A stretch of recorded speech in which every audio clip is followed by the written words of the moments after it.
Hello. Good night. It's midnight. So I moved over to this side of the bed. I took the picture down. We're gonna read the Bible, or I'm planning on reading the Bible. However, I was posting on Tumblr and I saw this one picture of two girls, like there was like a something between two girls, and I was thinking about that, and I thought that if I switched over to this side, I could have my two props and it could look like angel wings. I was also thinking of the idea of getting kissed by the Bible, and then once I get kissed by the Bible, going and getting kissed by the Communist Manifesto. I don't know if this is going to be a live stream where we're purely talking about the Bible, especially because as soon as I opened it up, where I'm planning on starting to read again, it looks like destruction has been decreed. So it looks like it could be like a very, very soon jumping off point into reading the Communist Manifesto, which I'm kind of looking forward to. Like I said, I was talking to my mother before I fell asleep, before I went to bed, and she said something along the lines of she has quarters, and in terms of like home and hospice and all of that.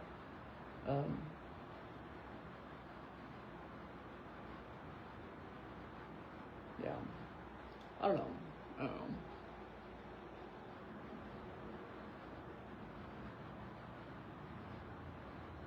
Anyways, these are my sidekicks. It reminds me of angels, and I think it reminds me of Neon Genesis Evangelion, which I should probably watch at some point, though my Ava is the world, so there's that. Except the world is blackmailing me now, so I don't know what's going on. I know what's going on. It's self-preservation. Anyways, let us begin. This is too far away. This is good, yeah. The remnant will return.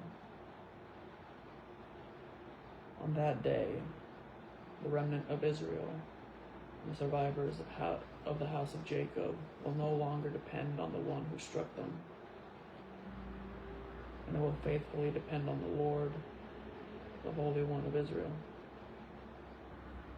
The remnant will return, the remnant of Jacob, to the mighty God. Israel, even if your people were as numerous as the sand of the sea, only a remnant of them will return. Destruction has been decreed. Justice overflows. For throughout the land, the Lord God of hosts is carrying out a destruction that was decreed. Therefore, the Lord God of hosts says this: my people who dwell in Zion, do not fear Assyria. Though he strikes you with a rod and raises a staff over you as the Egyptians did. In just a little while, my wrath will be spent, and my anger will turn to their destruction. And the Lord of hosts will brandish a whip against them as he did when he struck Midian at the rock of Oreb. He will raise his staff over the sea as he did in Egypt.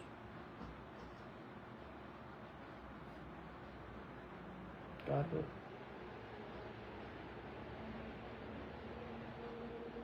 will judge Assyria. On that day, his burden will fall from your shoulders, and his yoke from your neck.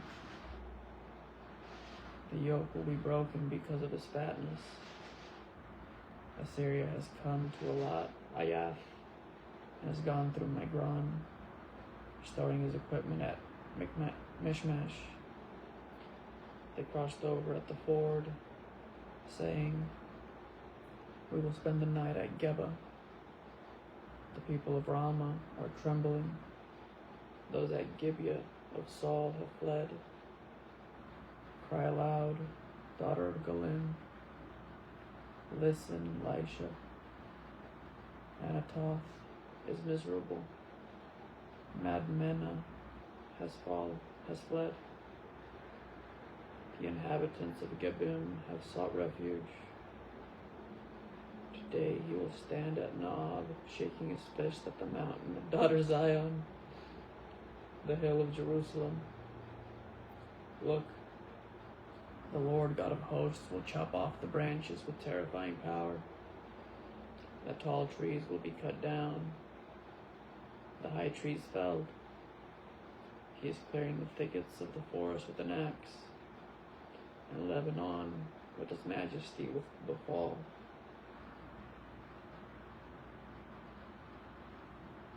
Reign of the Davidic king.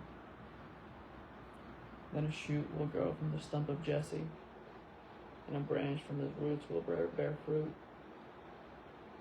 The Spirit of the Lord will rest on him, the Spirit of wisdom and understanding, the Spirit of counsel and strength, the Spirit of knowledge and of the fear of the Lord.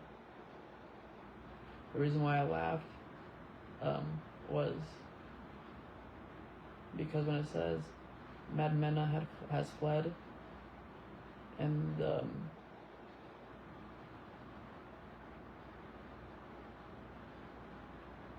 shaking his fist at the mountain of daughter Zion, back in 2016, when I had broken up with Hayden,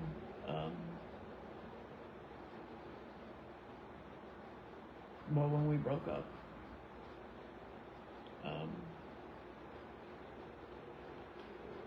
I've always had Tumblr. I ended up making a blog called "The Insanity of a Madman," which is funny with the Madmenah has fled. I hid from my personal blog where she could see what I posted, and went into a private blog. And in there I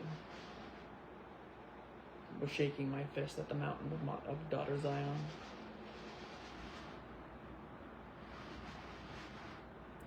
Reign of the Davidic king. His delight will be in the fear of the Lord. He will not judge by what he sees with his eyes. He will not execute justice by what he hears with his ears. But he will judge the poor righteously and execute justice for the oppressed of the land.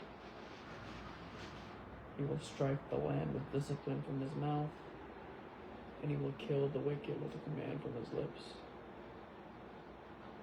Righteousness and faithfulness will be a belt around his waist. The wolf will live with the lamb, and the leopard will lie down with the goat.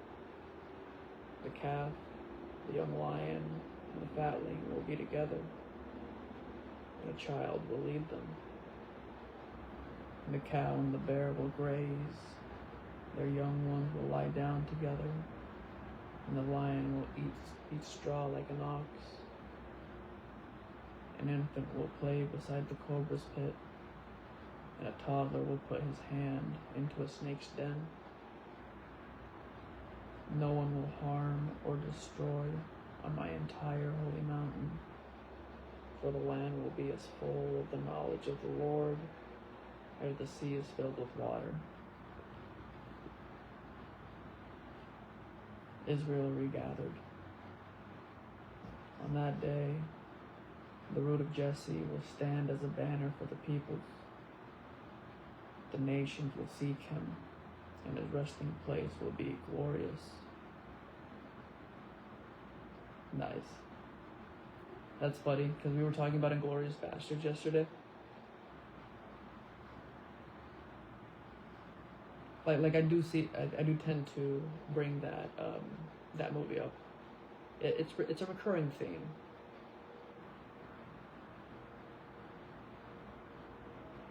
On that day, the Lord will extend his hand a second time to recover from Assyria, Egypt, Pathros, Cush, Elam, Shinar, Hamath, and the coasts and islands of the west, the remnant of his people who survive. He will lift up a banner for the nations and gather the dispersed of Israel. He will collect the scattered of Judah from the four corners of the earth. Ephraim's envy will cease. Judah's harassment will end. Ephraim will no longer be envious of Judah, and Judah will not harass Ephraim. But they will swoop down on the Philistine flank to the west. Together they will plunder the people of the east. They will extend their power over Edom and Moab. The Ammonites will be their subjects. The Lord will divide the Gulf of Suez. He will wave his hand over the Euphrates with his mighty wind, and will split it into 7 streams, letting people walk through on foot.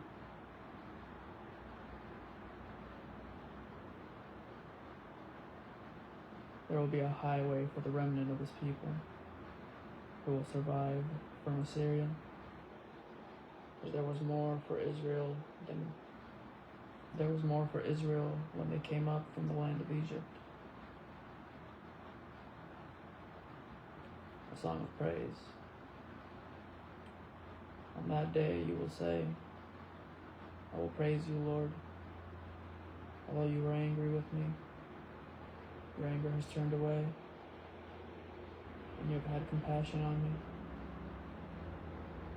Indeed, God is my salvation. I will trust him and not be afraid, because Yah, the Lord, is my strength and my song. He has become my salvation.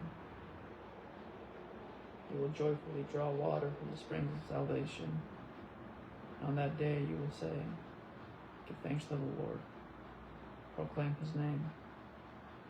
Celebrate his deeds among the peoples. Declare that his name is exalted. Sing to the Lord, for he has done glorious things. Let this be known throughout the earth. Cry out and sing, citizen of Zion, for the Holy One of Israel is among you in his greatness. An oracle against Babylon, chapter 13. An oracle against Babylon that Isaiah, son of Amoz, saw. Lift up a banner on a barren mountain. I don't know if I'm in the mood to read this. Like, I'm not speaking as I should. I'm ignoring a lot of things. I'm very upset. The last video that I posted on TikTok was just after interacting with Nick Fuentes and finding out that he's alive. So, not in the perfect headspace here.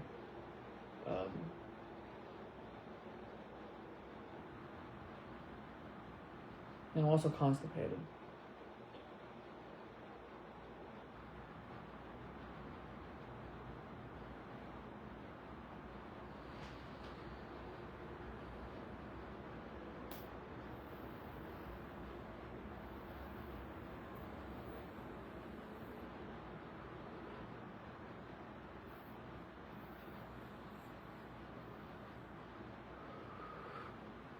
We're almost to 50 subscribers on YouTube, which I'm pretty excited.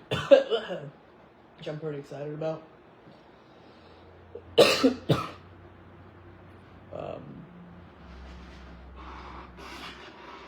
Some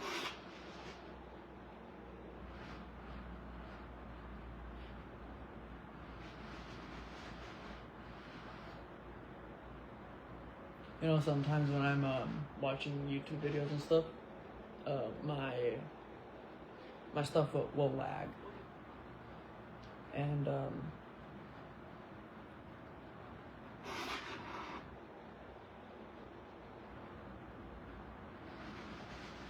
when I'm watching YouTube videos and I get upset, or when I'm interacting with the system and I get upset and I don't really know what to do,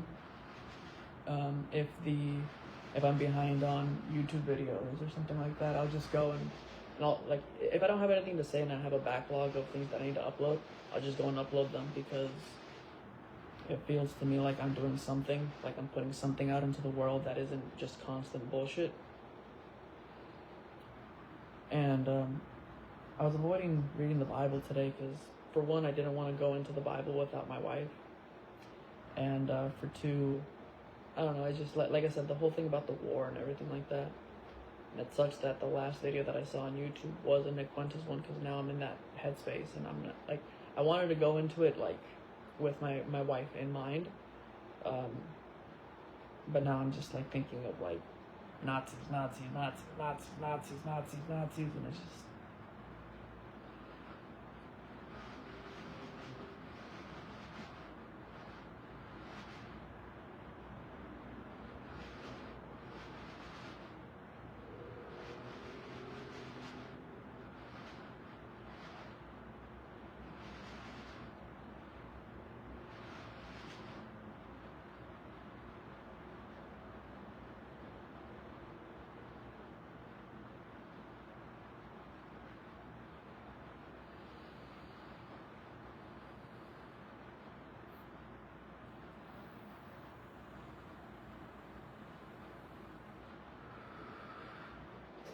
Also, my mother didn't come by today. She's very rude.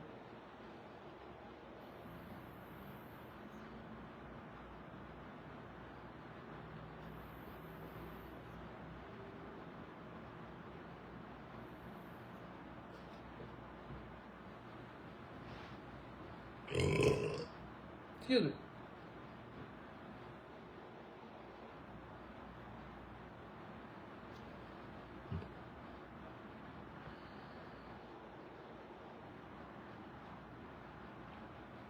An Oracle Against Babylon, Chapter 13. An oracle against Babylon that Isaiah, son of Amoz, saw. Lift up a banner on a barren mountain. Call out to them. Wave your hand, and they will go through the gates of the nobles. I have commanded my chosen ones. I have also called my warriors to exult in my triumph, to execute my wrath. Listen, a tumult on the mountains, like that of a mighty people.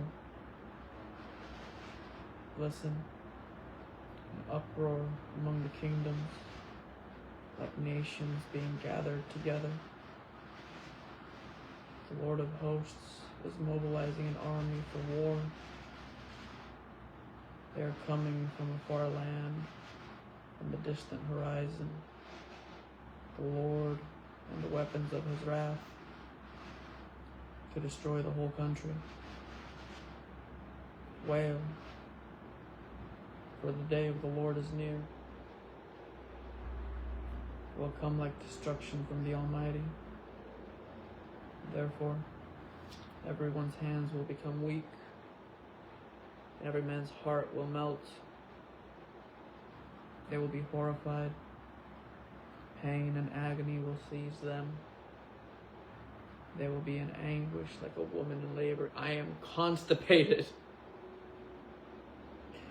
They will look at each other, their faces flushed with fear. Look, the day of the Lord is coming, cruel, with rage and burning anger, to make the earth a desolation, and to destroy the sinners on it. Indeed, the stars of the sky and its constellations will not give their light.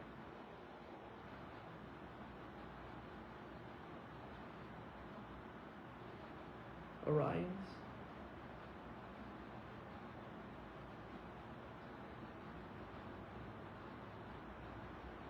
The sun will be dark when it rises, and the moon will not shine. I will bring disaster on the world and their own iniquity on the wicked. I will put an end to the pride of the arrogant and humiliate the insolence of tyrants. I will make man scarcer than gold, and mankind more rare than the gold of Ophir. Therefore, I will make the heavens tremble, and the earth will shake from its foundation at the wrath of the Lord of hosts.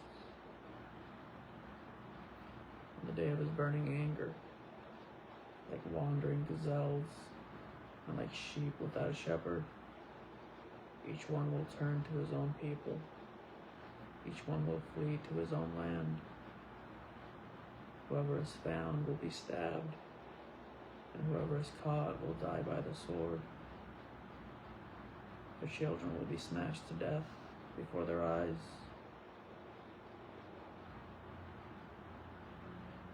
Their houses will be looted, and their wives raped. Look, I am stirring up the Medes against them. Who cannot be bought off with silver, and who have no desire for gold.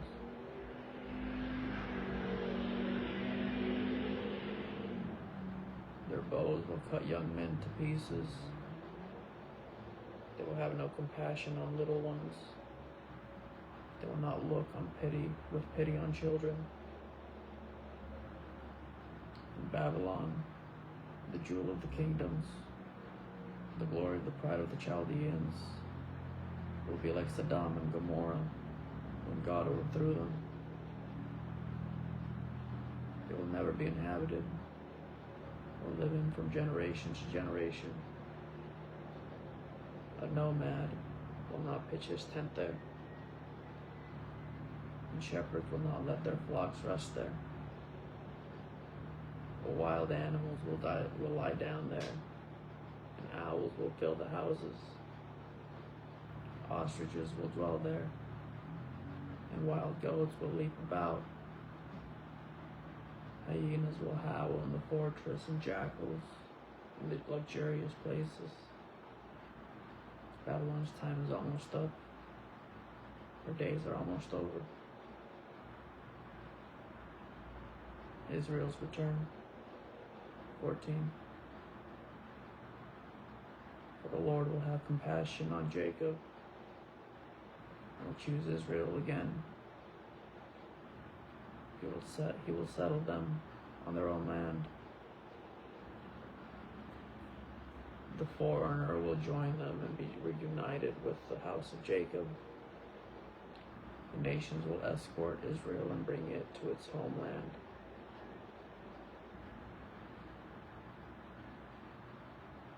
Then the house of Israel will possess them as male and female slaves in the Lord's land. They will make captives of their captors and will rule over their oppressors.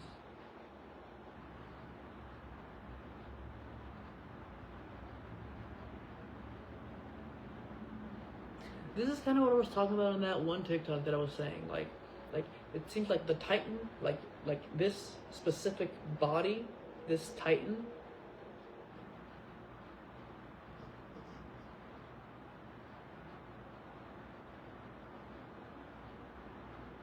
they will make captives of their captors and will rule over their oppressors.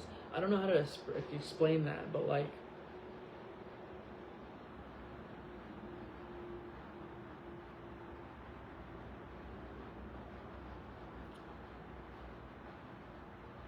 it's like in my own subjugation, I subjugate the oppressors in some sense, and I don't know how to explain that.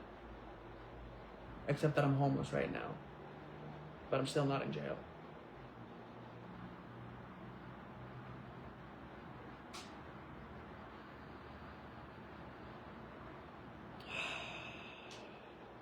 How the oppressor has quieted down, and how the raging has become quiet.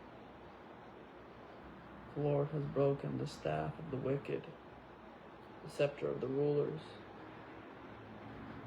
It struck the peoples in anger with unceasing blows. It subdued the nations in rage with relentless persecution. All the earth is calm and at rest. People shout with a ringing cry. Even the cypresses and the cedars of Lebanon rejoice over you. Since you have been laid low, no woodcutter has come against us.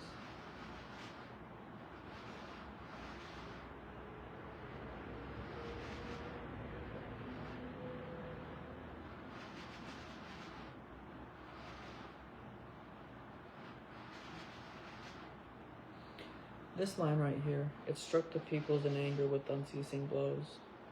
Kind of going back to that thing that I've been saying about coming back into media and just like the anger of, you know. Back in 2015, when I was dating Hayden, when I was dating my wife, the person that I hold within my heart and carry with me throughout time, there would be moments of peace, of pure bliss, where like it was just us and it was just perfect. And then there would be moments when we would argue. And the cycle repeated over and over and over again. And every time the arguments got like, I felt like, well, I grew up in an abusive household. I knew that arguments like that devolve, and abuse gets worse and worse and worse and worse as time progresses. And I loved her, and I didn't want to continue to argue with her. I didn't want to devolve it into a place where that would happen. And I think I've already explained this to you guys. It's just, you know, I forget everything, so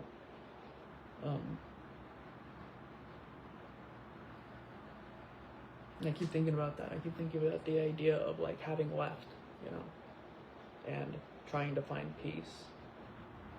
And once again, at the beginning of this year, having left and trying to find peace and interacting with you guys, and then coming back into media, and in some sense, it feels like it's my turn, and it feels like the vitriol that I've held for years against the entirety of the system is being put out there, and it's something to tangle with, you know.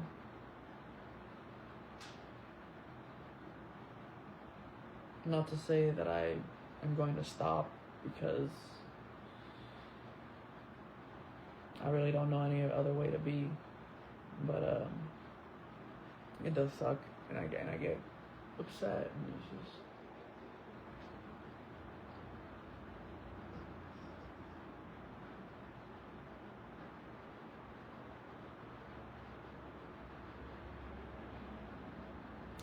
And I just want to wake up in those mornings where she would be right next to me, and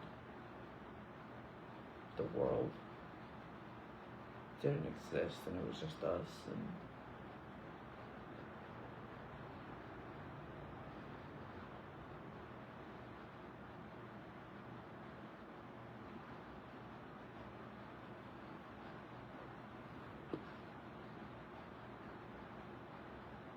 Sheol below is eager to greet your coming. He stirs up the spirits of the departed for you, all the rulers of the earth. He makes all the kings of the nations rise from their thrones. They all respond to you, saying, you too have become as weak as we are. You have become like us. Your splendor has been brought down to Sheol, along with the music of your harps. Maggots are spread out under you, and worms cover you. Shining morning star, how you have fallen from the heavens, you destroyer of nations. You have been cut down to the ground. You said to yourself, I will ascend to the heavens. I will set up my throne above the stars of God. I will sit on the mount of the God's assembly, in the remotest parts of the north. I will ascend above the highest clouds. I will make myself like the Most High. But you will be brought down to Sheol, into the deepest regions of the pit.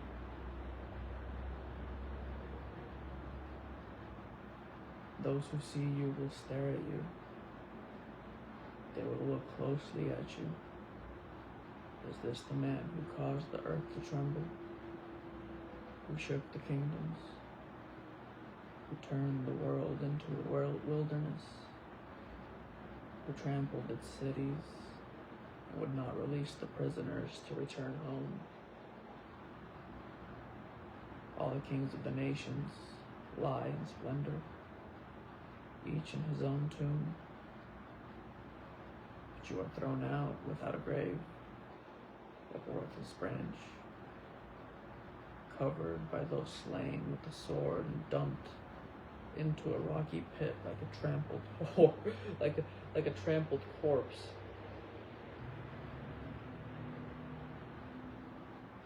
You will not join them in burial, because you destroyed your land and slaughtered your own people. The offspring of evildoers will never be remembered. Prepare a place of slaughter for his sons, because of the iniquity of their fathers. They never rise up to possess a land or fill the surface of the earth with cities.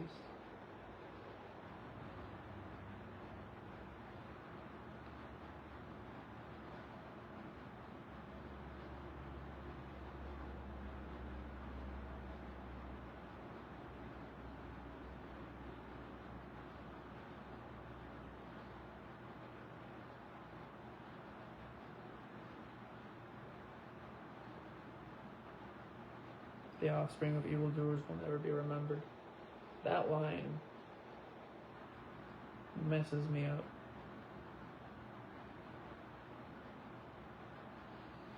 Is that a good thing or a bad thing? There was a sense of relief within myself, just because I think we've talked about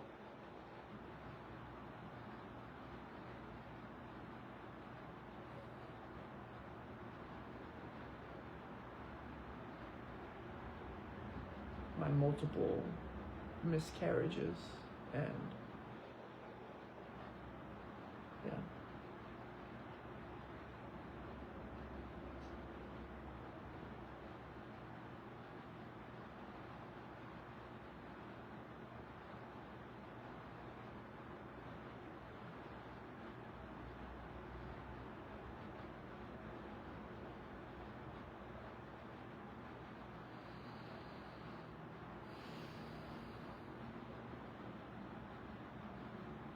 Do you think that has something to do with abortions?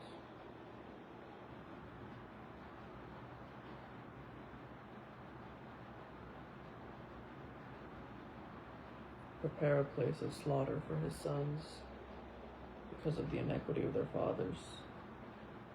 They never raise up to possess a land, or fill the surface of the earth with cities.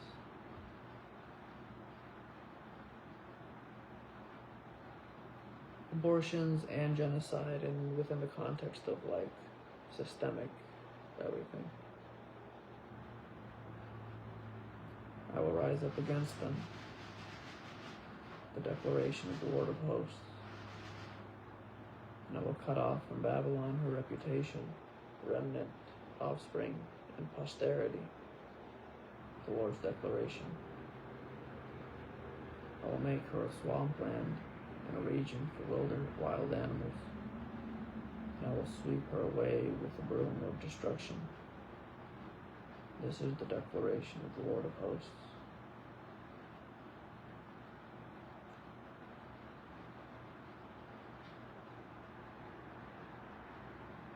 Assyria to be destroyed. The Lord of hosts has sworn. When did I start streaming?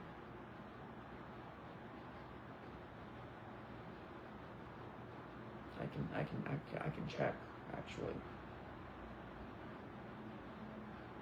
1 second. Uno momento, por favor. I'm live. That's kind of cool. Okay, 35 minutes ago.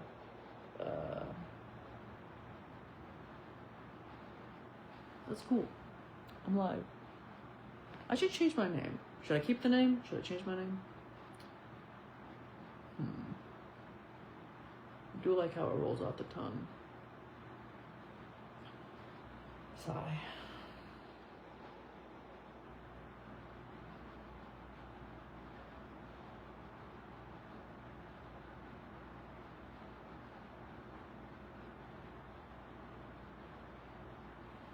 I don't know. We'll think about it. My real name does sound like music though, when people say it. So there's that.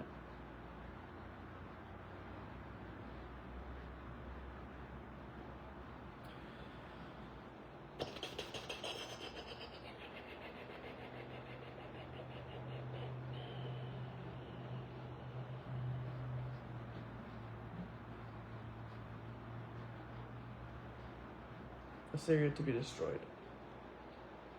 The Lord of hosts has sworn. As I have planned, so it will be. As I have purposed it, so it will happen. I will break Assyria in my land. I will tread him down on my mountain. Then his yoke will be taken from them, and his burden will be removed from their shoulders. This is the plan prepared for the whole earth. This is the hand stretched out against all the nations. The Lord of hosts himself has planned it. Therefore, who can stand in its way? It is his hand that is outstretched, so who can turn it back? If this makes me have to poop, I don't know how I'm gonna feel about that. Because for one, I'm very constipated. For two,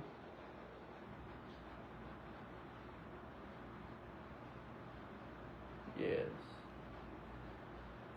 I got that yes from Ian. I like how it rolls off the tongue. All right.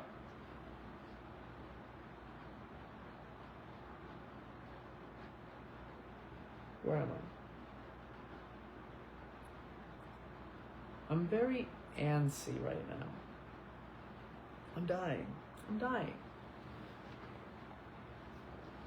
Okay.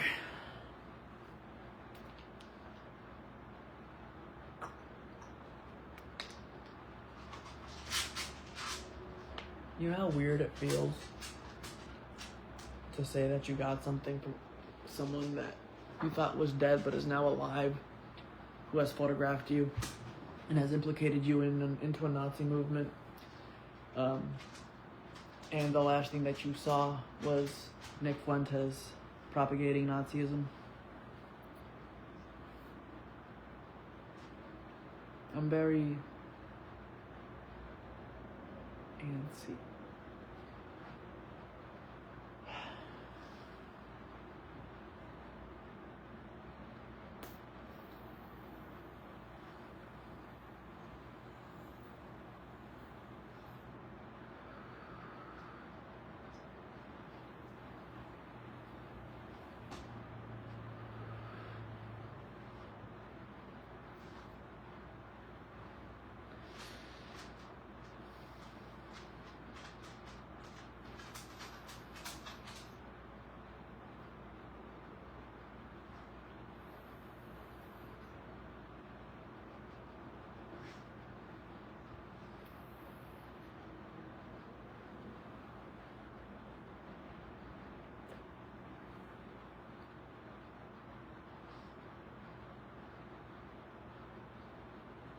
an oracle against Philistia.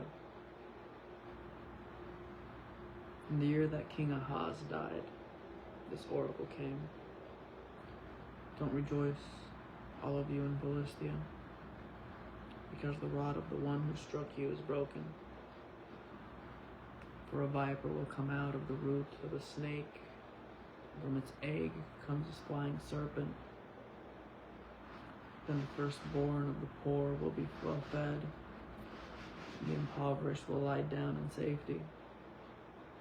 And I will kill your root with hunger, and your remnant will be slayed. Wail, you gates. Cry out, city. Tremble with fear, all Philistia. For a cloud of dust is coming from the north, and there is no one missing from the invaders' ranks.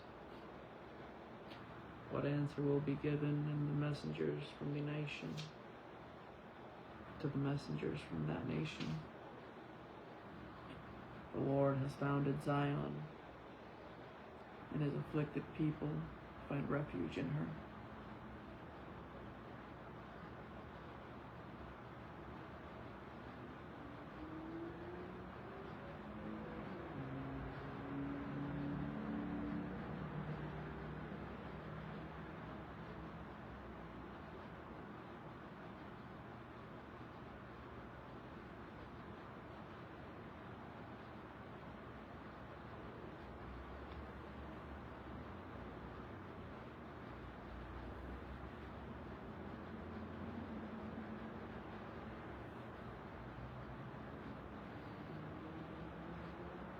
Right now would be a perfect time to get into the Communist Manifesto.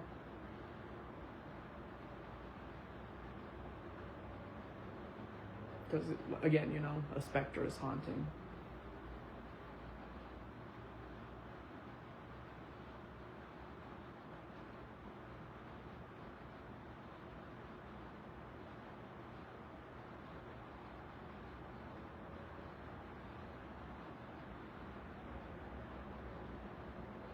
It's strange because I was thinking right before this I was thinking about the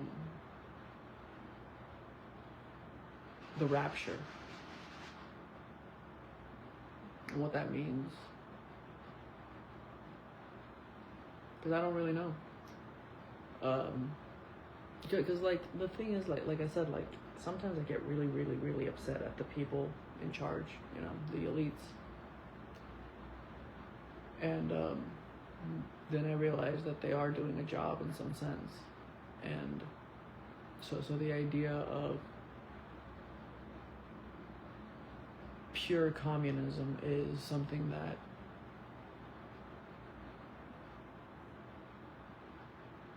stresses me out. My stomach hurts right now.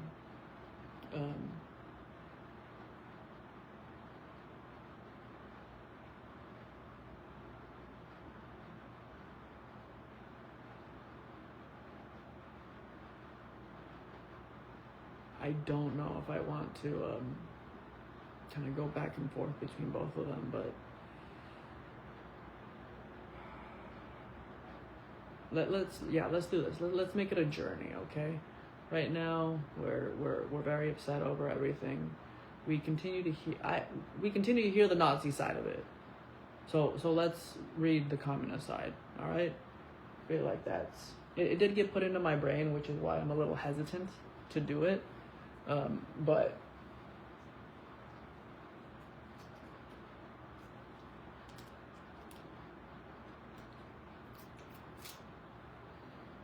my stomach hurts so bad.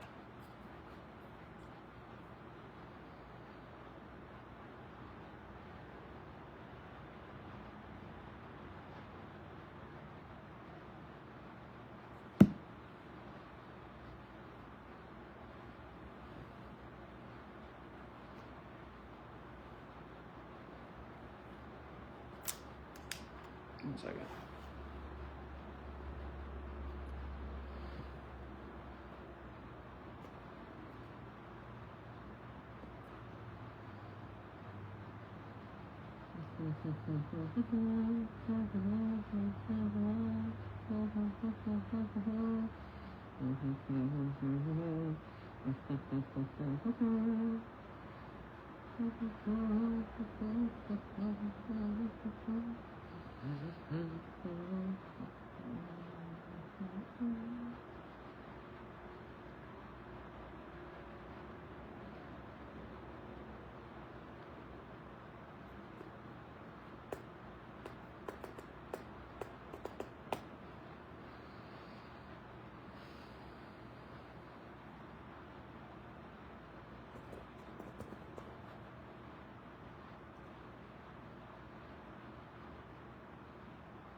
Okay.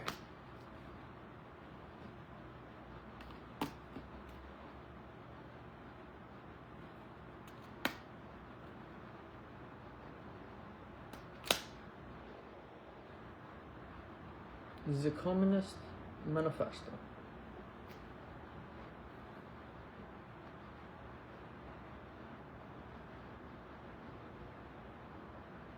Karl Marx and Friedrich Engels. Duke Classics.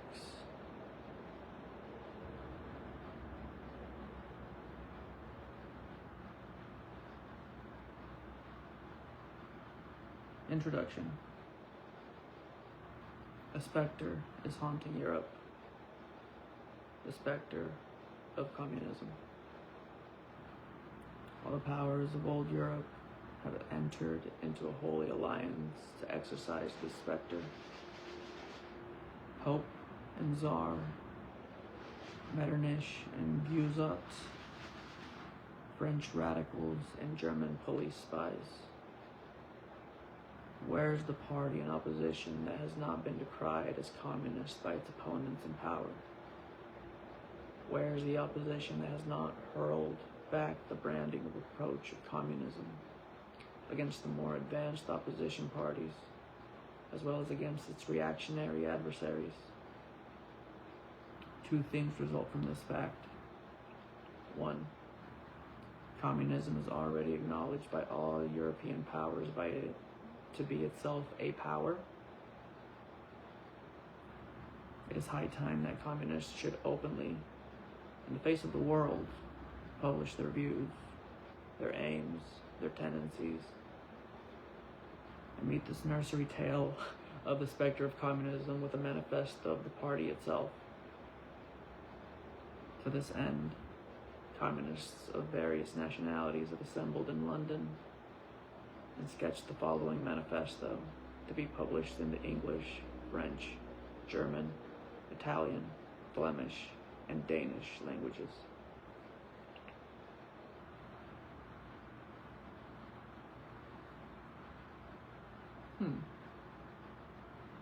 Interesting.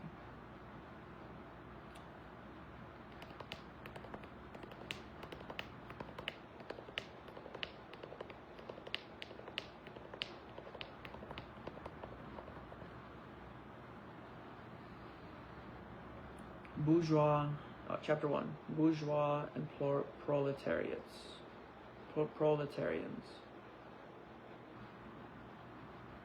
The history of all hitherto existing societies is the history of class struggles. Free man and slave, patrician and plebeian, lord and serf, guildmaster and journeyman. In a word, oppressor and oppressed stood in constant opposition to one another, carried on an uninterrupted, now hidden, now open fight. A fight that each time ended either in a revolutionary reconstitution of society at large or in the common ruin of the contending classes.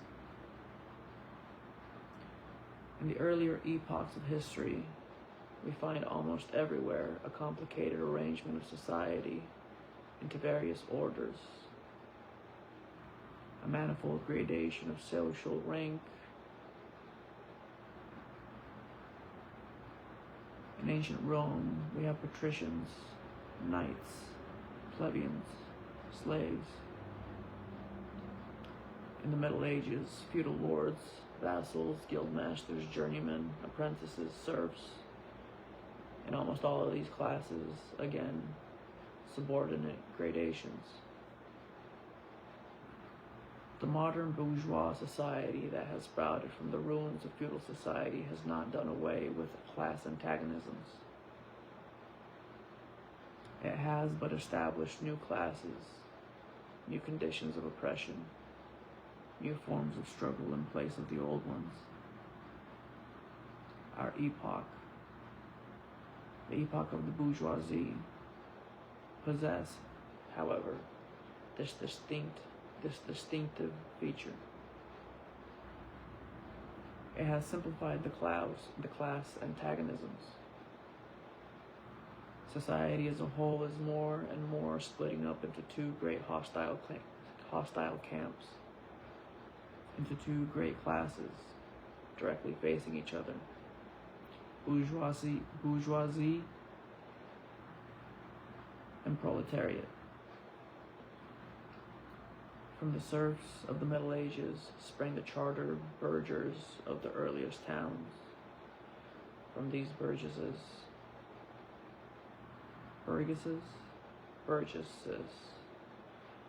the first elements of the bourgeoisie were developed. The discovery of America, the rounding of the Cape, opened up fresh ground for the rising bourgeoisie. The East Indian and Chinese markets, the colonization of America, trade with the colonies, the increase in the means of exchange and in commodities generally gave to commerce, to navigation, to industry, an impulse never before known, and thereby to the revolutionary element of the tottering feudal society, a rapid development. The feudal system of industry, under which industrial production was monopolized by closed guilds, now no longer sufficed for the growing wants of the new markets. The manufacturing system took its place. The guild masters were pushed on one side by the manufacturing middle class. Division of labor between the different corporate guilds vanished in the face of division of labor in each single workshop. I'm going to throw this book. Meantime, the markets kept ever growing, the demand ever rising. Even manufacture no longer sufficed. Thereupon, steam and machinery revolutionized industrial production. The place of manufacture was taken by the giant modern industry. The place of the industrial middle class by industrial millionaires, the leaders of the whole industrial armies, the modern bourgeois. Modern industry has established the world market, for which the discovery of... Is the modern bourgeois just someone that like gets so bored? But I think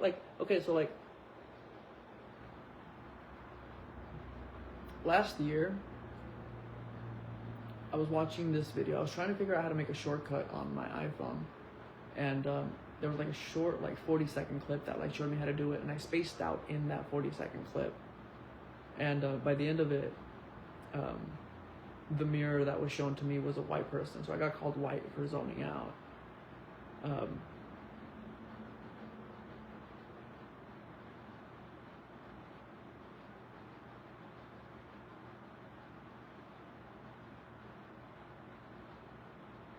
Yes.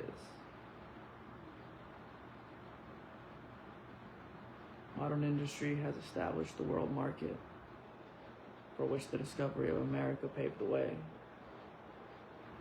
This market has given an immense development to commerce, to navigation, to communication by land.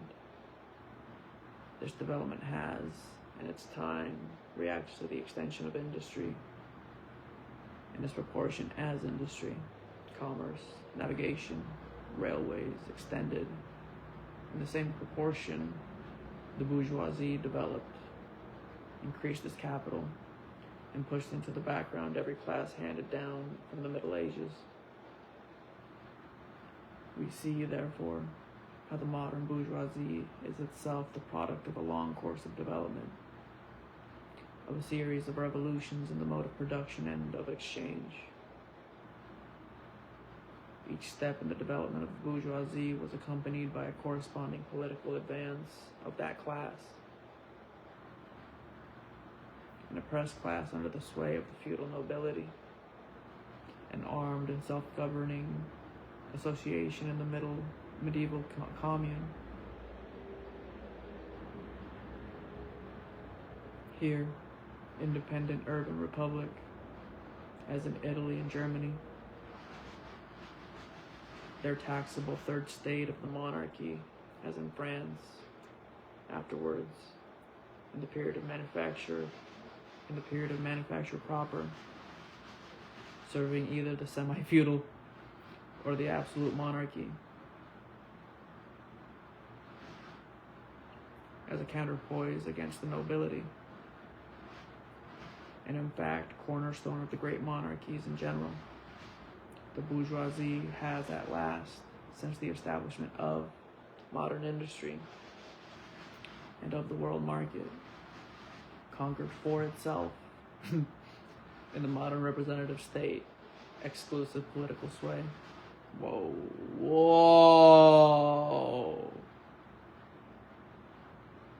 See, this is what I'm talking about. The executive of the modern state is but a committee for managing the common affairs of the whole bourgeoisie.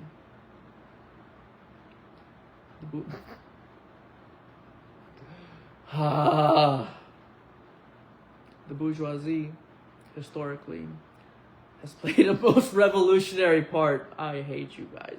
Oh my god. Oh.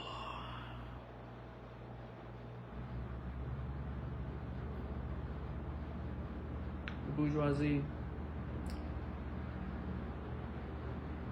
wherever has got the upper hand, has put an end to all feudal, patriarchal, idyllic relations. It has pitilessly torn asunder the motley feudal ties that bound man to his natural superiors, and has left remaining no other nexus between man and man than naked self-interest, than callous cash payment. It has drowned the most heavenly ecstasies of religious fervor, of chivalrous enthusiasm, of Philistine sentimentalism, in the icy water of egotistical calculation. It has resolved personal worth into exchange value, and in place of the numberless and feasible charter freedoms, has set up the single unconscious freedom, free trade. In one word, for exploitation, veiled by religious and political illusions, naked, shameless, direct, brutal exploitation. The bourgeoisie has stripped of its halo every occupation hitherto honored and looked up to with reverent awe. It has converted the physician, the lawyer, the priest, the poet, the men of science into its paid wage laborers. The bourgeoisie has torn away from the family its sentimental veil, never, and has reduced the family relation to a mere money relation, never. Well, kind of, sort of. I did break up with her partly, well, due in part for the arguing, but I think, most arguments are like economical in some sense, so.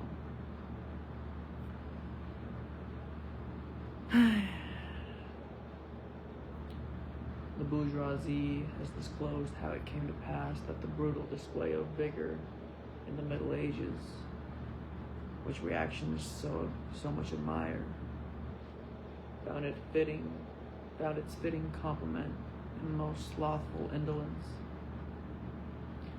It has been the first to show that man's activity can bring what man's activity can bring about. It has accomplished wonders far surpassing Egyptian pyramids, Roman aqueducts, and Gothic cathedrals. It has conducted expeditions that put in the shade of all former exoduses of nations and crusades. The bourgeoisie cannot exist without constantly revolutionizing the instruments of production, and thereby the relations of production,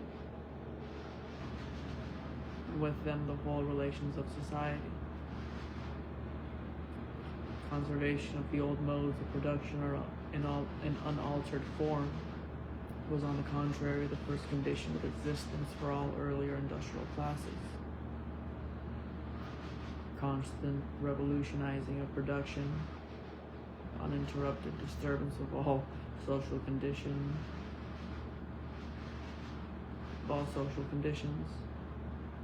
everlasting uncertainty and agitation distinguish the bourgeois epoch from all earlier ones. All fixed, fast frozen relations, with their train of ancient and venerable prejudices and opinions, are swept away. All new formed ones become antiquated before they can ossify. All that is solid melts into air. All that is holy is profaned. And man is at last compelled to face with sober senses his real conditions of life and his relations with his kind. The need of a constantly expanding market for its products chases the bourgeoisie over the whole surface of the globe. It must nestle everywhere, settle everywhere, establish connections everywhere. Why did they spell connections with an X? CONNEXIONS.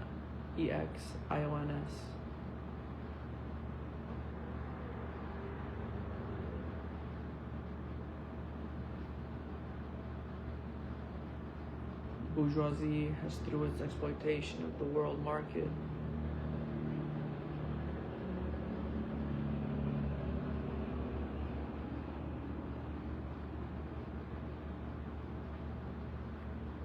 given a cosmopolitan character to production and consumption in every country, to the great chagrin of reactionists. It has drawn from under the feet of industry the national ground on which it stood. All old established national industries have been destroyed and are daily being destroyed. They are dislodged by new industries whose introduction becomes a life and death question for all civilized nations. The trains. By an industry that no longer work up indigenous raw material, by raw material drawn from the remotest zones, industries whose products are consumed not only at home, but in every quarter of the globe. Oh, a quarter!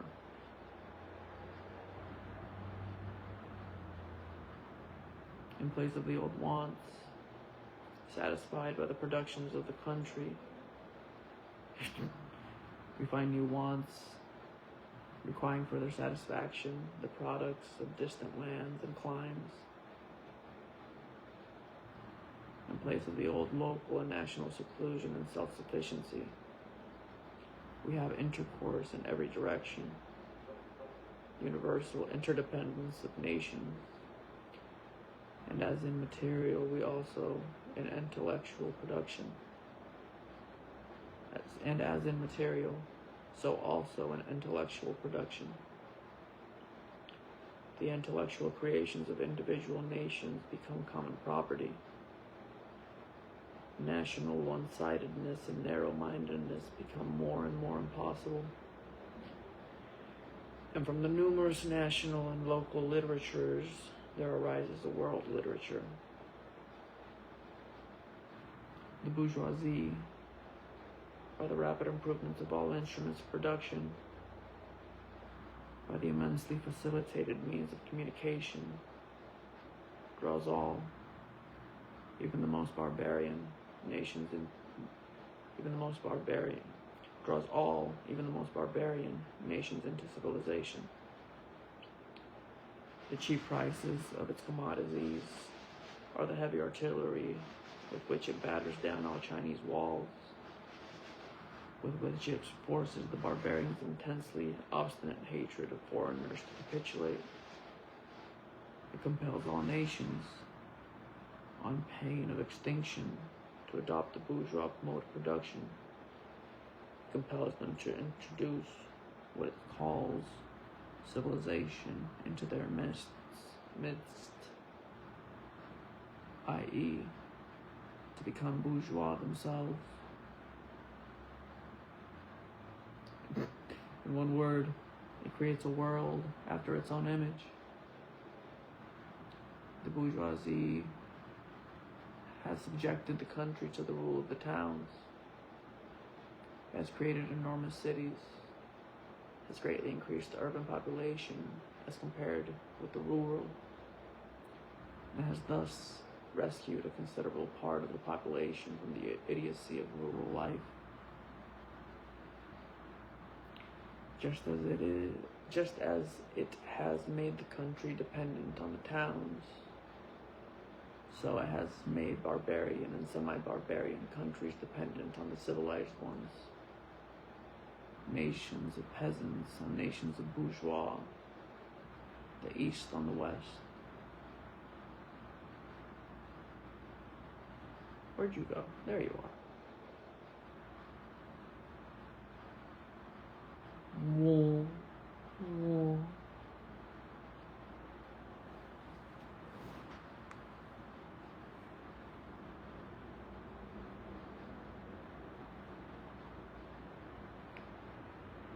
The bourgeoisie keeps more and more doing away with the scattered state of the population, of the means of production, and of property.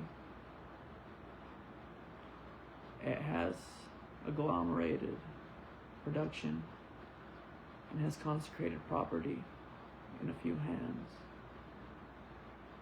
The necessary consequence of this was political centralization, independent or but loosely connected provinces with separate interests, laws, governments, and systems of taxation became lumped together into one nation with one government, one code of laws, one national class interest, one frontier, and one customs tariff.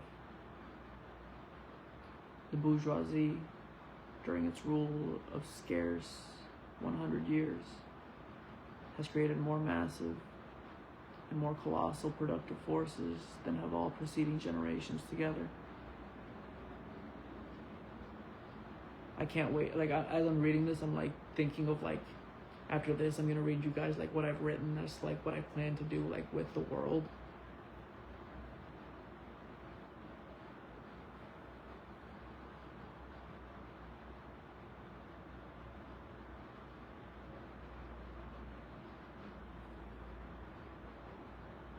Subjection of nature's forces to man, machinery, application of chemistry to industry and agriculture, steam navigation. Chemistry, that's what it is.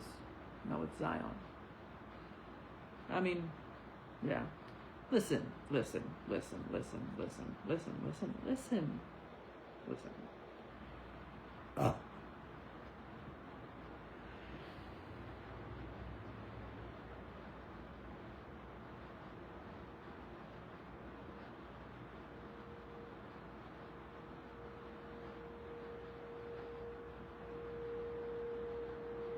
Application of chemistry to industry and agriculture, steam navigation, railways, electric telegraphs, clearing up whole continents for cultivation, canalization of rivers, whole populations conjured out of the ground. What earlier century had even a presentimiento, that such productive forces slumbered in the lap of social labor? I'm telling you, man.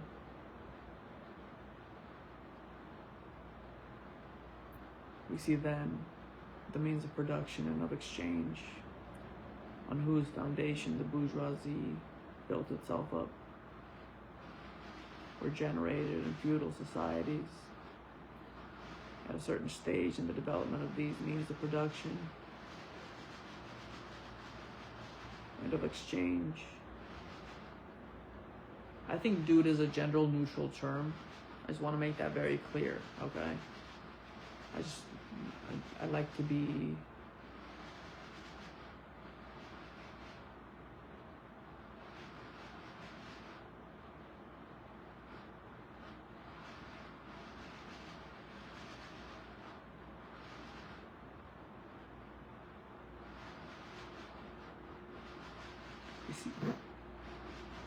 you see then the means of production and of exchange, on whose foundation the bourgeoisie built itself up, were generated in feudal society.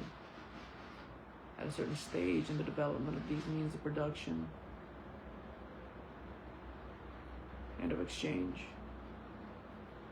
the conditions under which feudal society produced and exchanged, the feudal organization of agriculture and manufacturing industry, in one word, the feudal relationships of property, became no longer compatible with the already developed productive forces. They became so many fetters. They had to be burst asunder. They were burst asunder. Into their place stepped free competition, accompanied by a social and political constitution adapted to it, and by the economical and political sway of the bourgeoisie, of the bourgeois class. A similar movement is going on before our own eyes.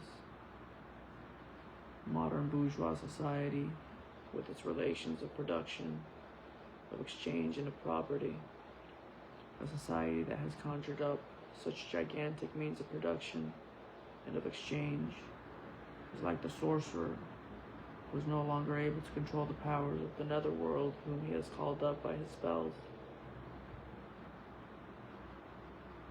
Wow. For many a decade, I'm telling you, man, whoever my predecessor was when this book was written, that line is about him. For many a decade past, the history of industry and commerce is but the history of the revolts of modern productive forces against modern conditions of production, against the property relations that are the conditions of the existence of the bourgeoisie and of its rule. It is often to mention the commercial crises, by the that by their periodical return put on his trial, each time more threateningly, the existence of the entire bourgeois society.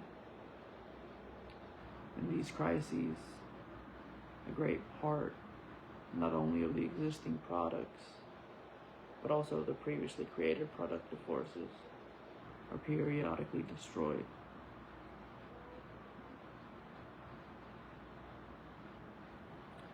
That's kind of cool. I was thinking like trying to picture what could have happened to have the Communist Manifesto have been created. And as we spoke about yesterday, someone kicked a stone. The stone freaked out and subjugated everybody. Oil flowed from the rock, as it were.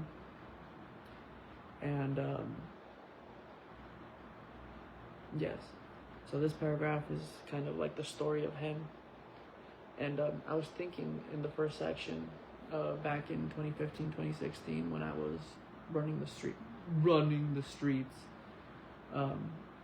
and the amount of confidence that I had at that time, what it felt like to actually be able to like be like, hey, I need you to go do this at this time, and I need you to go do this, you know. The being around people and being around, you know, and then how that gets subsumed, right? The like you get swallowed up by the proletariat, the people around you, the system, the people that, you know. But you always carry that. I think you always carry the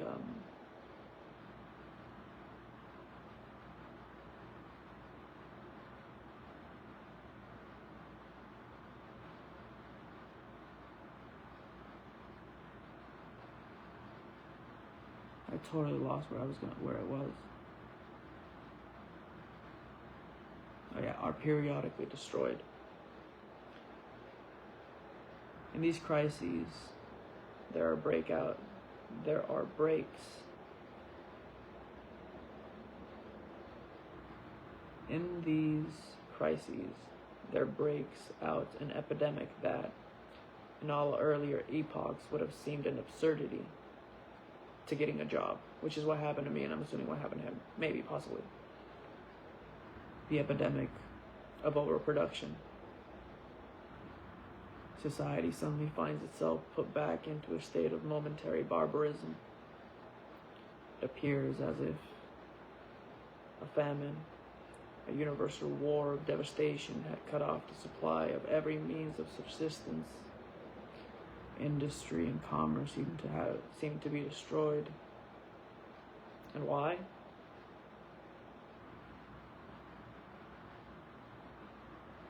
Because there is too much civilization. Too much means of subsistence, too much industry, too much commerce. The productive forces at the disposal of society no longer tend to further the development of the conditions of bourgeois property. On the contrary, they have become too powerful for these conditions, by which they are fettered. And so soon as they overcome these fetters, they bring disorder into the whole of bourgeois society, endanger the existence of bourgeois property. The conditions of bourgeois society are too narrow to compromise the wealth created by them. And how does the bourgeoisie get over these crises? On the one hand, enforce destruction of a mass of productive forces. On the other, by the conquest of new markets, and by the more thorough exploitation of the old ones. That is to say, by paving the way for more extensive and more destructive crises, and by diminishing the means whereby crises are prevented. The weapons with which the bourgeois felled feudalism to the ground are now turned against the bourgeoisie itself. And not only has the bourgeoisie forged the weapons that bring death to itself, it has also called into existence the men who are to wield those weapons. The modern working class, the proletarians. In proportion as the bourgeoisie, i.e. capital, is developed, in the same proportion as the proletariat, the modern working class, developed. A class of laborers who live only so long as they find work, and who find work only so long as their labor increases capital. These laborers, who must sell themselves piecemeal, are a commodity, like every other article of commerce, and are consequently exposed to all the vicissitudes of competition, to all the fluctuations of the market, owing to the extensive use of machinery and to division of labor. The work of the proletarians has lost all individual character, and consequently will all charm for the workman, who becomes an appendage of the machine, and it is only the most simple, most monotonous, and most easily acquired knack that is required of him. Hence, the cost of production of a workman is restricted almost entirely to the means of subsistence that he requires for his maintenance and for the propagation of his race. But the price of a commodity, and therefore also of labor, is equal to its cost of production. Its proportion, therefore, as the repulsiveness of the work increases, the wage decreases. Nay, in proportion as the use of machinery and division of labor increases, in the same proportion the burden of toil also increases, whether by prolongation of the working hours, by increase of the work exacted in a given time, or by increased speed of the machinery, etc.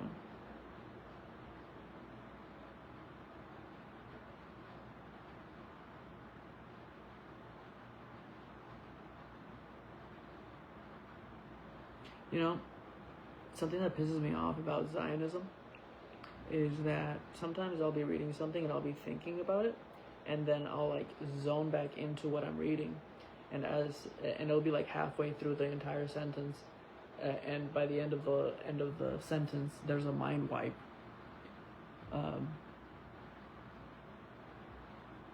Like it says here, whether by prolongation of the working hours.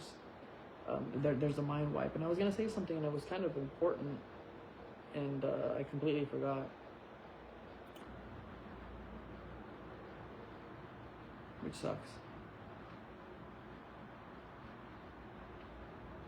Modern industry has converted the little workshop of the patriarchal master into the great factory of the industrial capitalist, and now I'm hungry.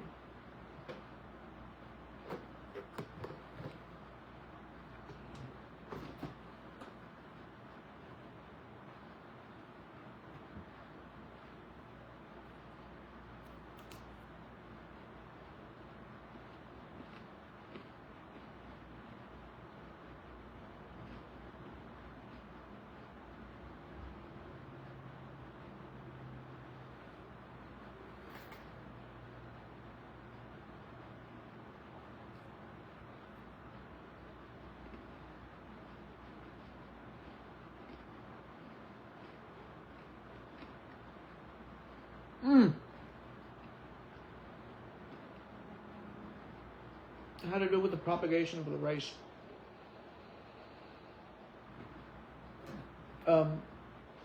which is incredibly hilarious with me grabbing some orejas. But I think that's what they're called. Yes, maybe, possibly. I'm pretty sure. Yes.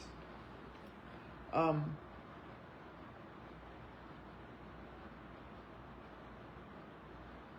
I was thinking about the concept of the race when we're talking about running and the Bible, and what it felt like for me to be photographed, because at that moment it felt like I got swallowed. Like I said, it felt like I got swallowed. It felt like I was inside of the airplane.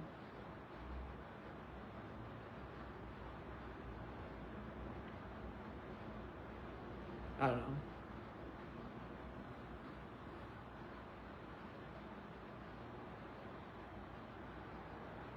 Modern industry has converted the little workshop of the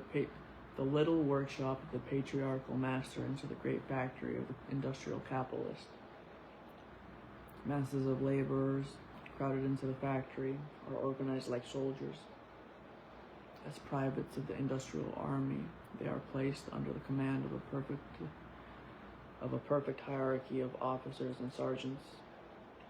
Not only are they slaves of the bourgeois class and of the bourgeois state, they are daily and hourly enslaved by the machine, by the overlooker, and above all, by the individual bourgeois manufacturer himself. The more openly this despotism proclaims gain to be its end and aim, the more petty, the more hateful, and the more embittered it is, the less the skill and exertion of strength implied in manual labor. In other words, the more modern industry becomes developed, the more is the labor of men superseded by that of women.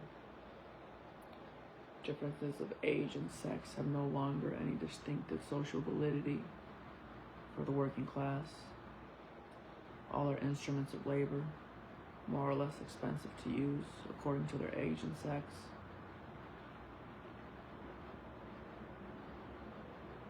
It does feel like I'm having sex with this book. I'm not gonna lie. Or like every time I'm reading it, there's like a certain sensation of like being able to like use your mouth or like use your voice, and again, you know, my body's like a rave at all times. So yes.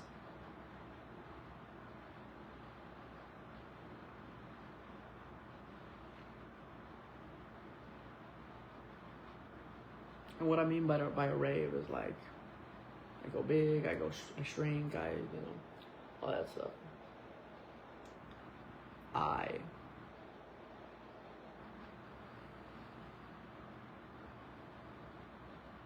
No sooner is the exploitation of the laborer by the manufacturer so far at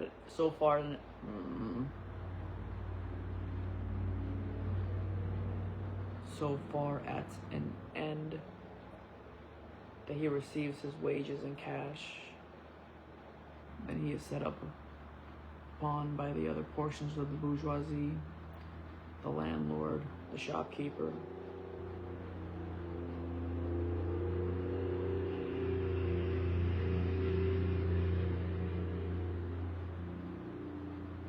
the pawnbroker, etc.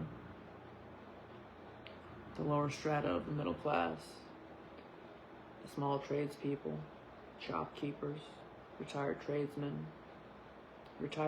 generally, the handicraftsmen and peasants.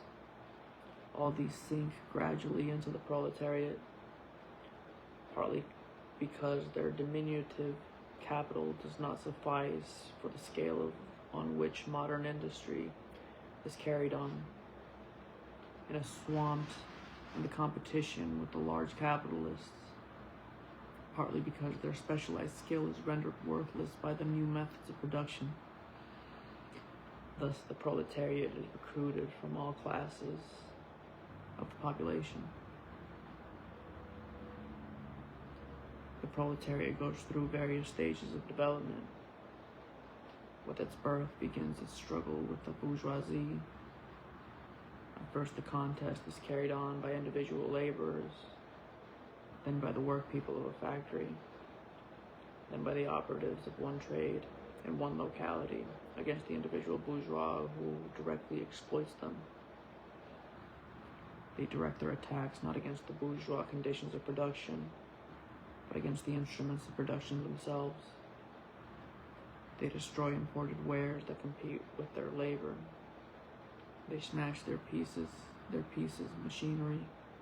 They smash to pieces machinery. They set factories ablaze.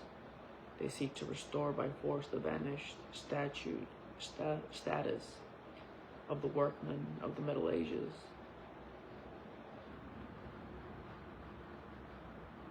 At this stage, the laborers still form an incoherent mass scattered over the whole country and broken up by their mutual competition. If anything, if anywhere, they unite to form more compact bodies. This is not yet the consequence of their own active union, but of the union of the bourgeoisie.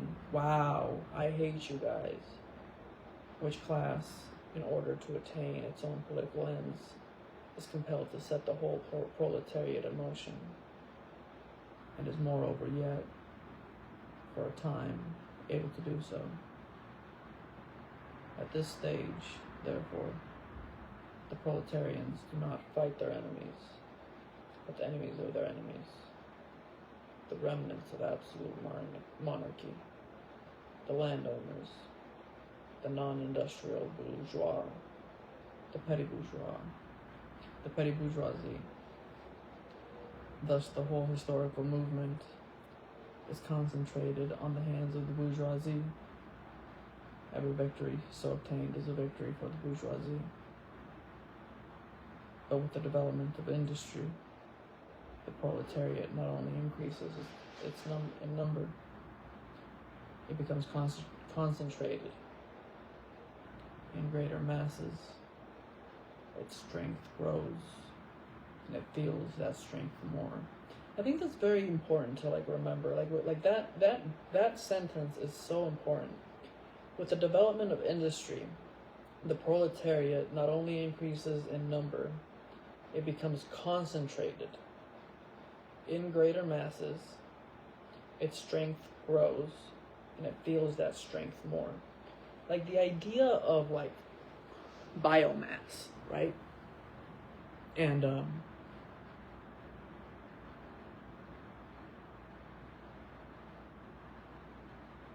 intellect, and what it means to think that you're smarter than everybody else, to the point where you take advantage of people, the exploited and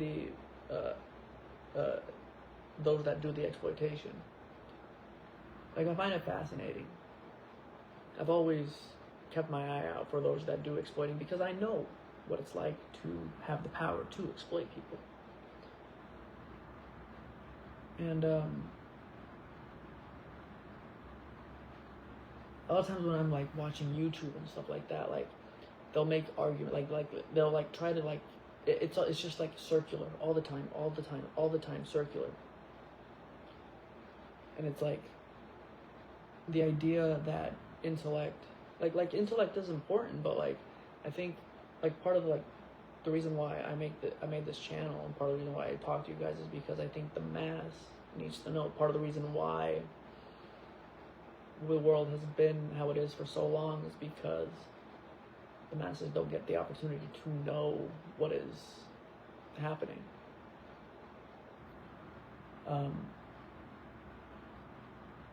Then again, we get into arguments of no, they actually genuinely don't know. Everything is whatever. Which, okay, listen.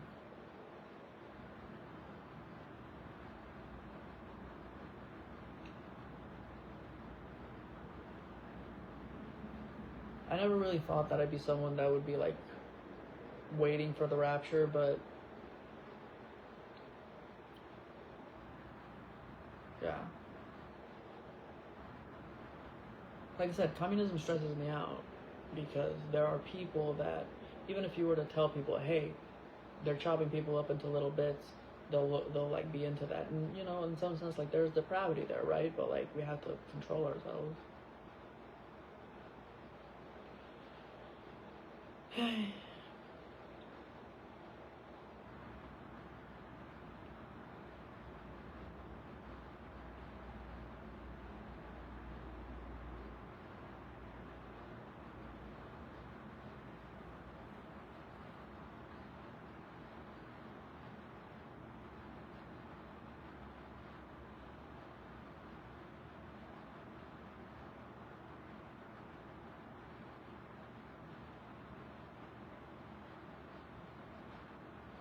It becomes concentrated in greater masses. I think that's cool. I think that's a cool concept, you know, if like we like just like the entire biomass of the world could just become engulfed in thunder, as we've spoken about from the Bible.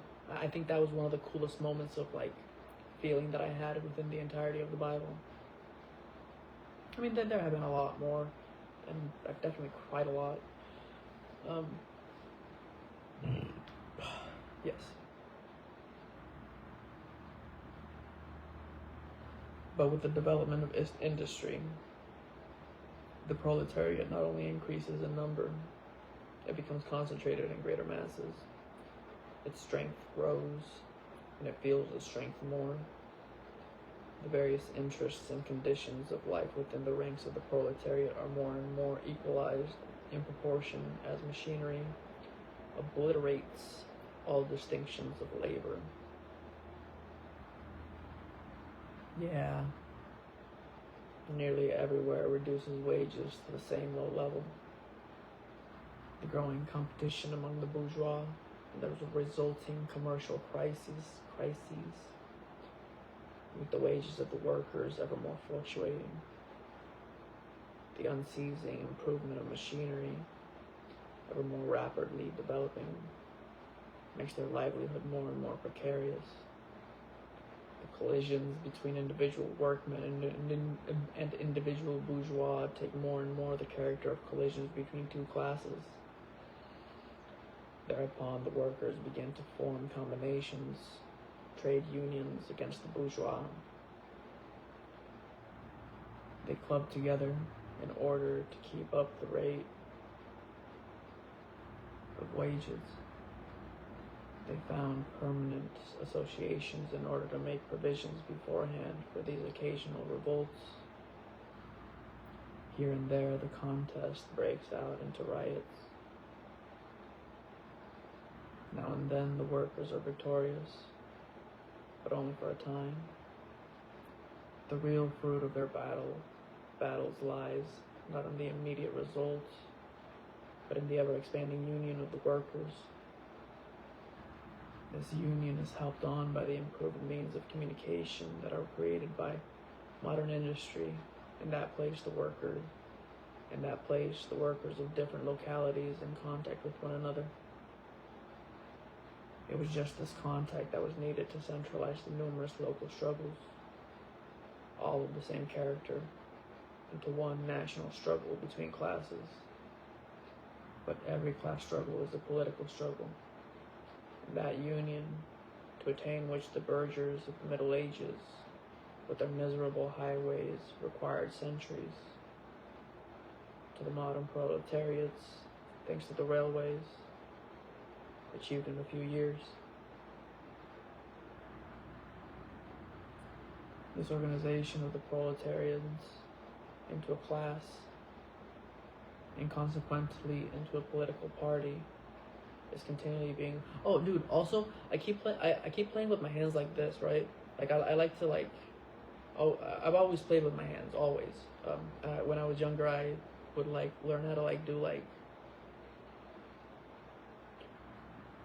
stuff. And apparently Destiny started like doing an OK sign on his on his stuff. And again, we go back to this idea of like these symbols being taken away from me constantly, over and over again. Cause like this feels nice, I don't know why. Like it's just like I'm an animal, okay? I need to move.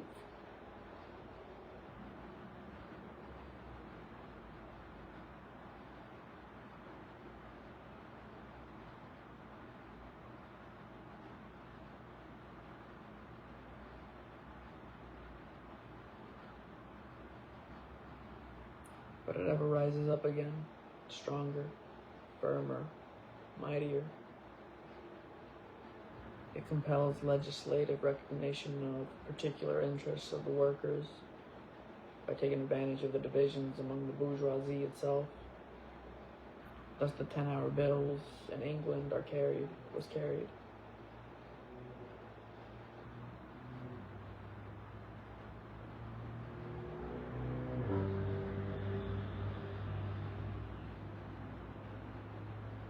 I think that's very important to remember.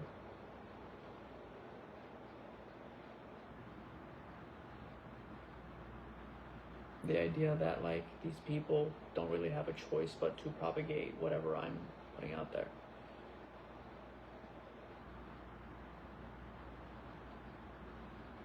Which is why I don't want to create martyrs in some sense, which is why the idea of pure communism stresses me out, and I'd rather the rapture. But I would rather, at the end of time, a soul to be weighed, or something along those lines. I don't know, man. I don't know. It's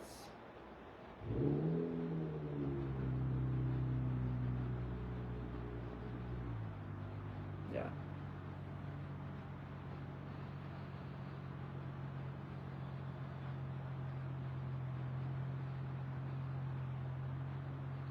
Altogether, collisions between the classes of the old society further in many ways the course of development of the proletariat.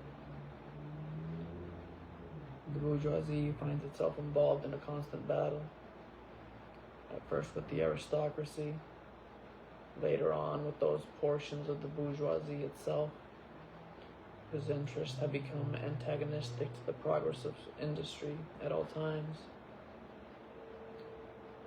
With the progress of industry at all times with the bourgeoisie of foreign countries. In all these battles, it sees itself compelled to appeal to the proletariat, to ask for its help, and thus to drag it into the political arena. The bourgeoisie itself, therefore, supplies the proletariat with its own instruments of political and general education. In other words, it furnishes the proletariat with weapons for fighting the bourgeoisie. Further, as we have already seen,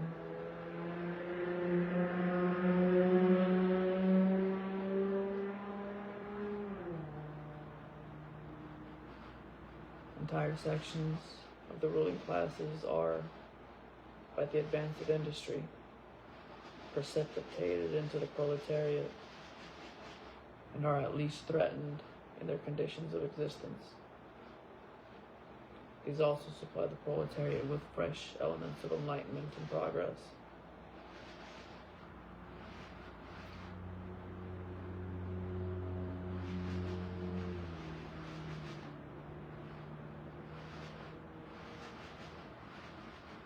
Finally, in times when this class struggle nears the decisive hour, the process of dissolution going on within the ruling class, in fact within the whole range of society, assumes such a violent, glaring character that a small section of the ruling class cuts itself adrift and joins the revolutionary class, the class that holds the future in its hands, just as, therefore, at an earlier period, a section of the nobility went over to the bourgeoisie, So now a portion of the bourgeoisie goes over to the proletariat, and in particular, a portion of the bourgeois ideologists who have raised themselves to the level of comprehending theoretically the historical movement as a whole.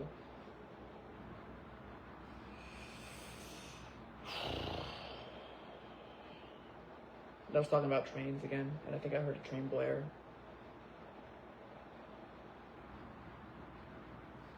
Are you guys reading with me?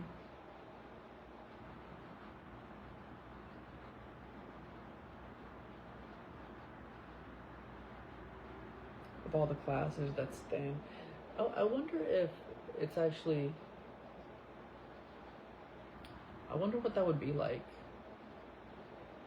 Like, would you guys actually get into Zion if you're like paying attention to the words, or like ear on as opposed to Iron? Ear on. I don't know, man.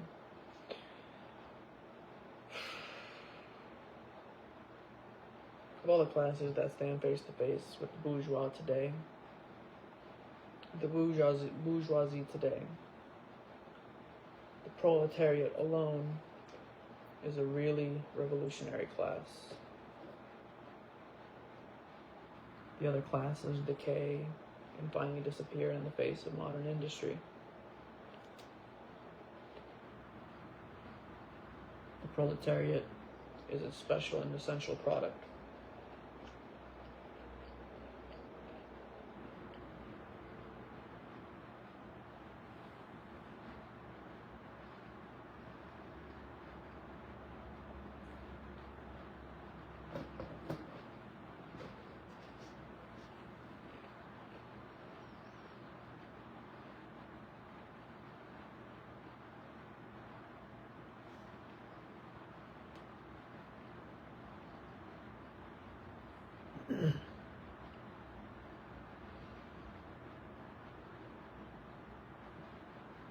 The proletariat is a special and essential product.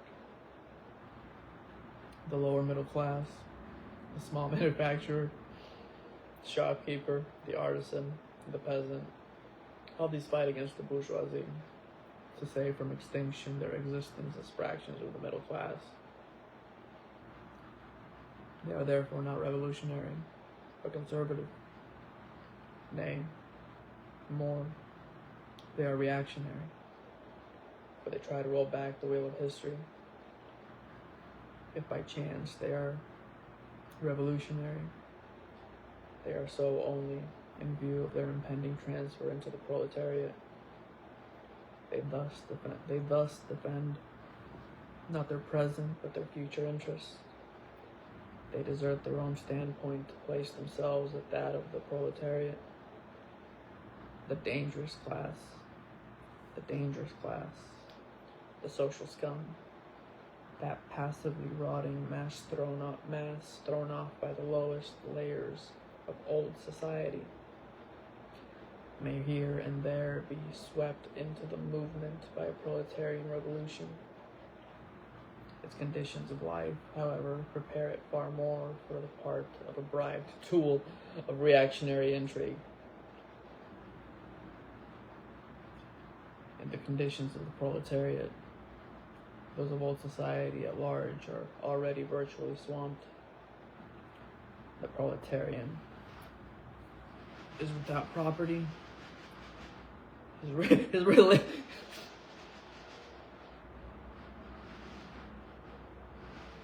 relation to his wife and children has no longer anything in common with the bourgeois family relations. Wow. This book is nice. Modern industrial labor, modern subjection to capital, the same in England as in France, in America as in Germany, has stripped him of every trace of national character.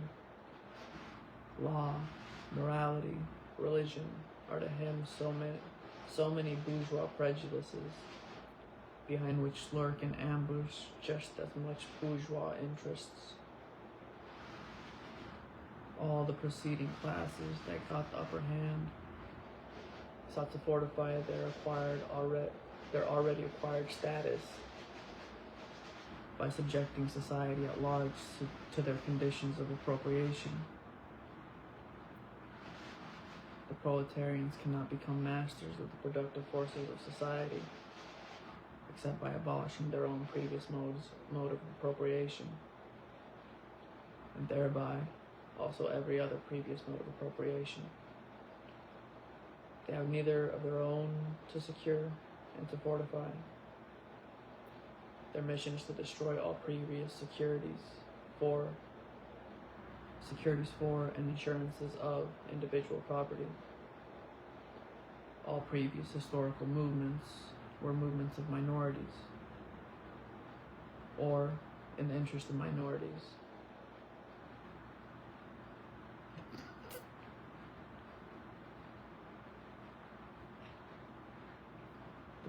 The proletarian movement is the self-conscious, independent movement of the immense majority. In the interest of the immense majority. The proletarian movement is the self-conscious, independent movement of the immense majority in the interests of the immense majority. The proletariat, the lowest stratum of our present society, cannot stir, cannot raise itself up without the whole superincumbent strata of official society being sprung into the air. Though not in substance, yet in form, the struggle of the proletariat with the bourgeoisie is at first a national struggle. The proletariat of each country must, of course, first of all settle matters with its own bourgeoisie. In depicting the most general phases of the development of the proletariat, we trace the more or less veiled civil war raging within existing society, up to the point where that war breaks out into open revolution, and where the violent overthrow of the bourgeoisie lays the foundation for the sway of the proletariat. So, we're at the end of the chapter, right? And this is like essentially kind of like a negotiation. It's either a winding down or something along those lines. When you get to the end, you're like, oh, am I going to continue? Am I not? I was going to stop just because we got to chapter 1. Oh, it's super short. What?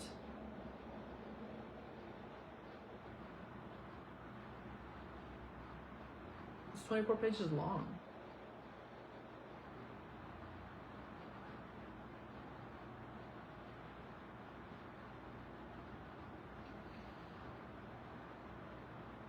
But anyways, I was thinking of stopping here and whether I was going to go. It says here,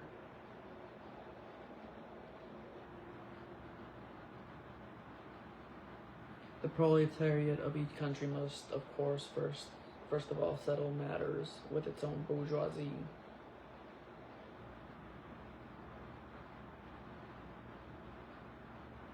I have to poop.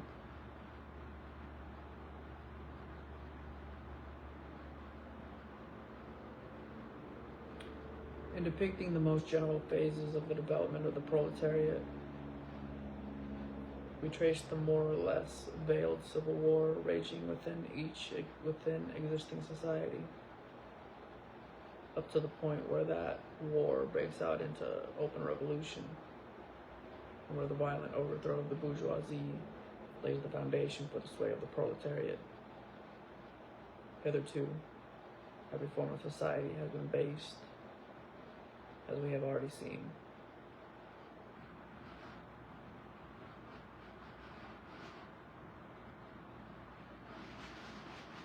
we can just leave it there.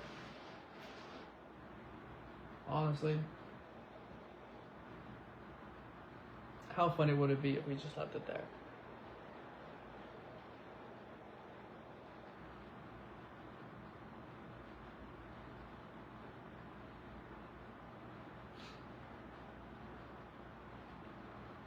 Hitherto, every form of society has been based, as we have already seen, on the antagonism of oppressing and oppressed classes.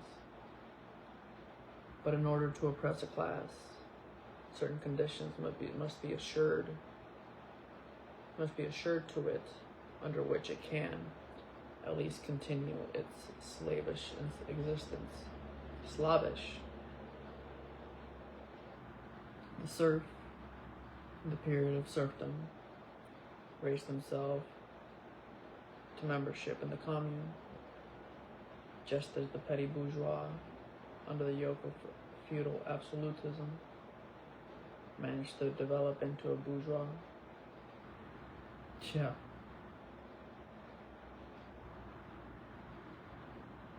I was thinking of the idea of, like, I heard some time ago someone saying something about how it had come here, how it had come to America. And I was thinking about that in terms of what that means.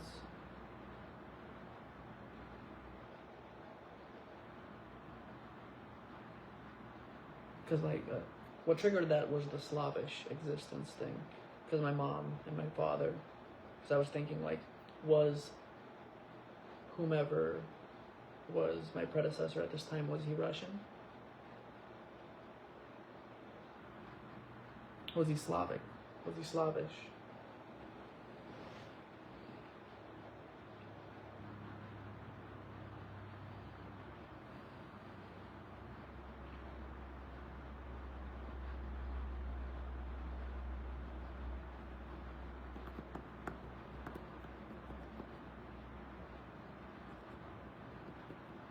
The modern laborer, on the contrary, instead of rising with the progress of industry, sinks deeper and deeper below the conditions of existence of his own class. He becomes a pauper, and pauperism develops more rapidly than population and wealth. And here it becomes evident that the bourgeoisie is unfit any longer to be the ruling class in society, and to impose its conditions of existence upon society as an overriding law. It is unfit to rule because it is incompetent to assure an existence to its slave within its slavery, because it cannot help letting him sink into such a state that it has to feed him instead of being fed by him. Society can no longer live under this bourgeoisie. In other words, its existence is no longer compatible with society. The essential condition for the existence and for the sway of the bourgeois class is the formation and augmentation of capital. The condition for capital is wage labor. Wage labor rests exclusively on competition between the laborers. The advance of industry, whose involuntary promoter is the bourgeoisie, replaces the isolation of the laborers due to competition by the revolutionary combination, due to association. The development of modern industry, therefore, cuts from under its feet the very foundation on which the bourgeoisie produces and appropriates products. What the bourgeoisie, therefore, produces above all is its own gravediggers, its fall, and the victory of the proletariat are equally inevitable.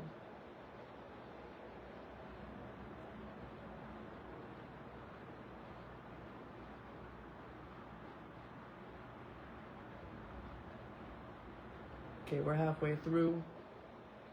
We've been streaming for about 2 hours.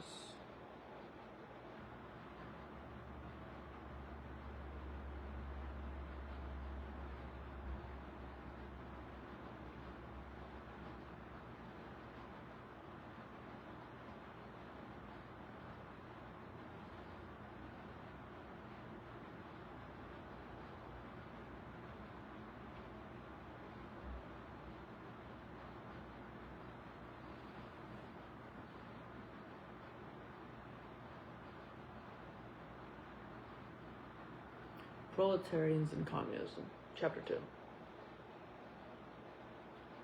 In what relation do the communists stand to the proletarians as a whole? The communists do not form a separate party opposed to other working class parties. They have no interests separate and apart from those of the proletariat as a whole. They do not set up any sectarian principles of their own that wish to shape and mold the proletarian movement. The communists are distinguished from the other working class parties by this only. In the national struggles of the proletarians of the different countries, they point out and bring... I'm going to turn that AC off.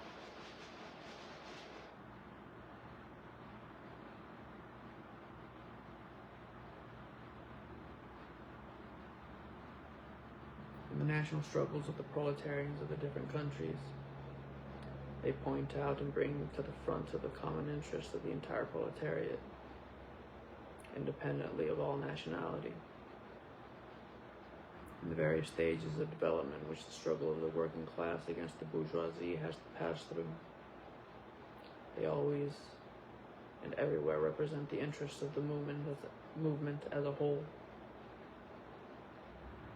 The communists, therefore, are on the one hand practically the most advanced and resolute section of the working class parties of every country. That section which pushes forward all others, on the other hand, theoretically, they have over the great mass of the proletariat the advantage of clearly understanding the line of march, the conditions, and the ultimate general results of the proletarian movement. The immediate aim of the communist is the same as that of all the other proletarian parties: formation of the proletariat into a class, overthrow of the bourgeois supremacy, conquest of the political power of the proletariat by the proletariat. The theoretical conclusions of the communists are in no way based on ideas or principles that have been invented or discovered by this or that would-be universal reformer. They merely express, in general terms, actual relations springing from an existing class struggle, from a historical movement going on under our very eyes. The abolition of existing property relations is not at all a distinctive feature of communism. All property relations in the past have continually been subject to historical change, consequent upon change in historical conditions.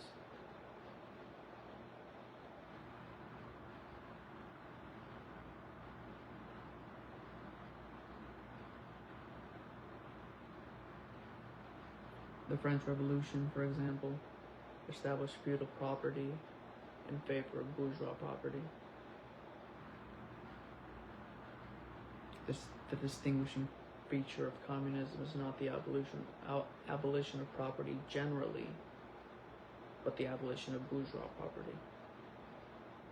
But modern bourgeois private property is the final and most complete expression of the system of producing and appropriating products that is based on class antagonisms, on the exploitation of the many by the few. In this sense, the theory of the communists may be summed up in a single sentence: abolition of private property.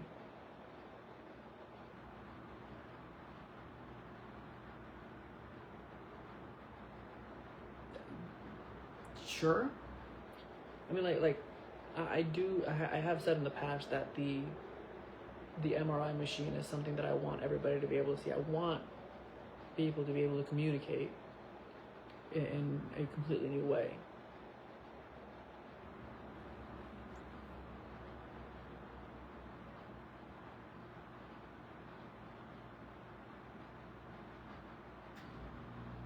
We communists have been reproached with the desire of abolishing the right of personally acquiring property as the fruit of man's own labor. which property is alleged to be the groundwork of all personal freedom, activity, and independence. Shut up.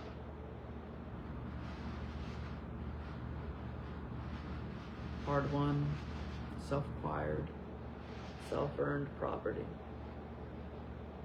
Do you mean the property of the petty artisan and of the small peasant, a form of property that preceded the bourgeois form?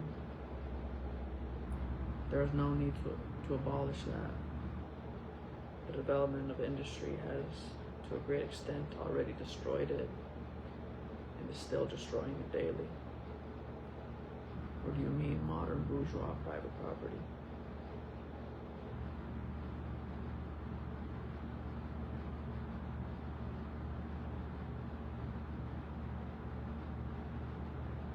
But does wage labor create any property for the laborer?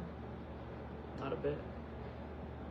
It creates capital, i.e., that kind of property which exploits wage labor and which cannot increase except upon condition of begetting a new supply of wage labor for fresh exploitation. Property, in its present form, is based on the antagonism of capital and wage labor. And don't you forget that. Let us examine both sides of this antagonism. To be a capitalist is to have not only a purely personal, but a social status in production. Capital is a collective product, and only by the united action of many members, nay, in the last resort, only by the united action of all members of society can it be set in motion. Capital is, therefore, not a personal, it is a social power. My peanuts. When, therefore, capital is converted into common property, into the property of all members of society, whoa.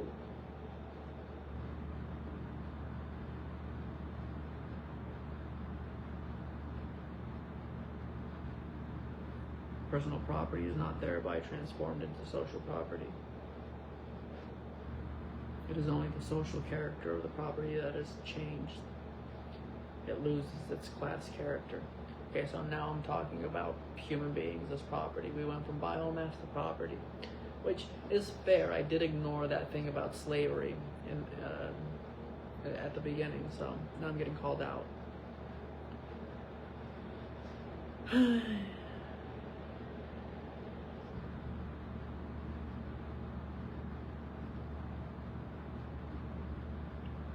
Give me a second.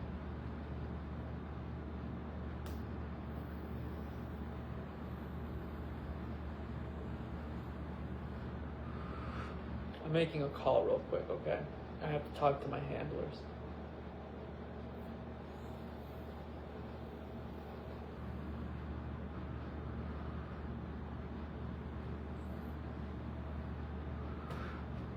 To be fair, I do have handlers. My mother mostly. My wife whenever I need to hear from her every 10 years.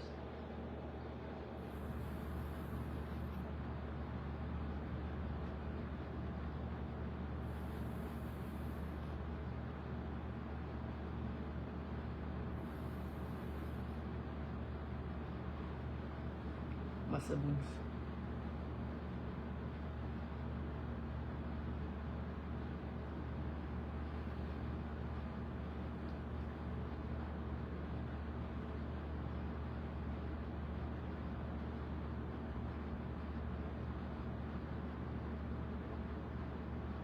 Let us now take wage labor. The average price of wage labor is the minimum wage, i.e., that quantum of the means of subsistence, which is absolutely requisite in bare existence as a laborer. What therefore, the wage laborer appropriates by means of his labor merely suffices to prolong and reproduce a bare existence. We by no means intend to abolish this personal appropriation of the products of labor, an appropriation that is made for the maintenance and reproduction of human life, and that leaves no surplus wherewith to command the labor of others. All that we want to do away with is the miserable character of this appropriation, under which the laborer lives merely to increase capital, and is allowed to live only in so far as the interest of the ruling class requires it.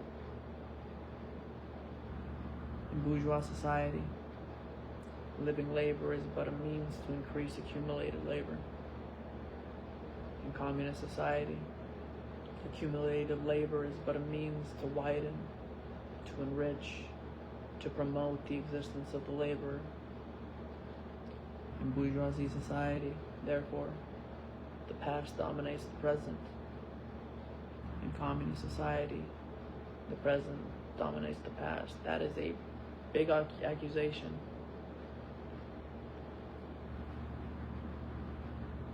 In bourgeois society, capital is independent and has individuality, while the living person is dependent and has no individuality.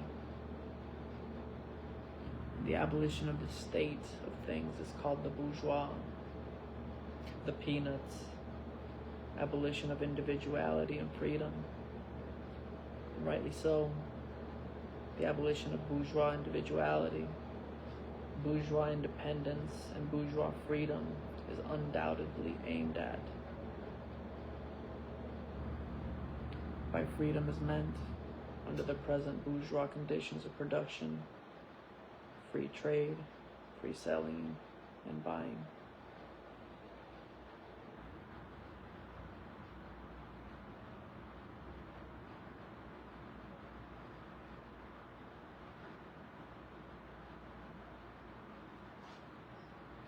By freedom is meant, under the present bourgeois conditions of production, free trade, free selling, and buying.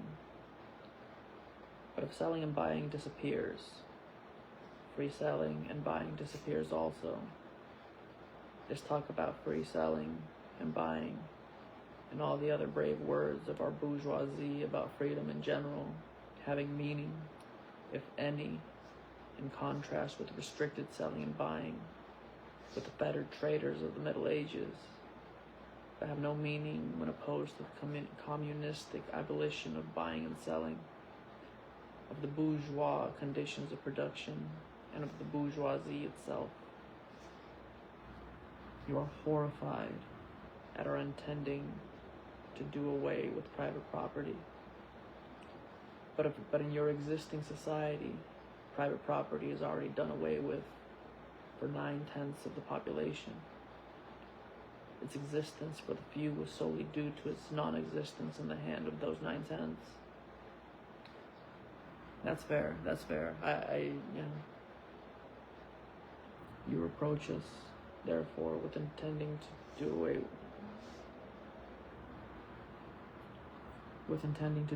with a form of property, a necessary condition of those for whose existence is the non-existence of any property for the immense majority of society.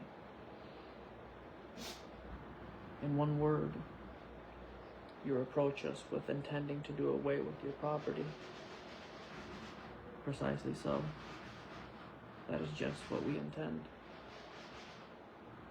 From the moment when labor can no longer be converted into capital, money, or rent, into a social power capable of being monopolized, i.e., from the moment when individual property can no longer be transformed into bourgeois property, into capital, from that moment, you say individuality vanishes. Talking about this as I'm here is kind of insane. Like that transference, that conversion. From the moment when individual property can no longer be transformed into bourgeois property. Crazy. You must therefore confess that by individual, you mean no other person than the bourgeois. than the middle class owner of a property. This person must indeed be swept out of the way and made impossible.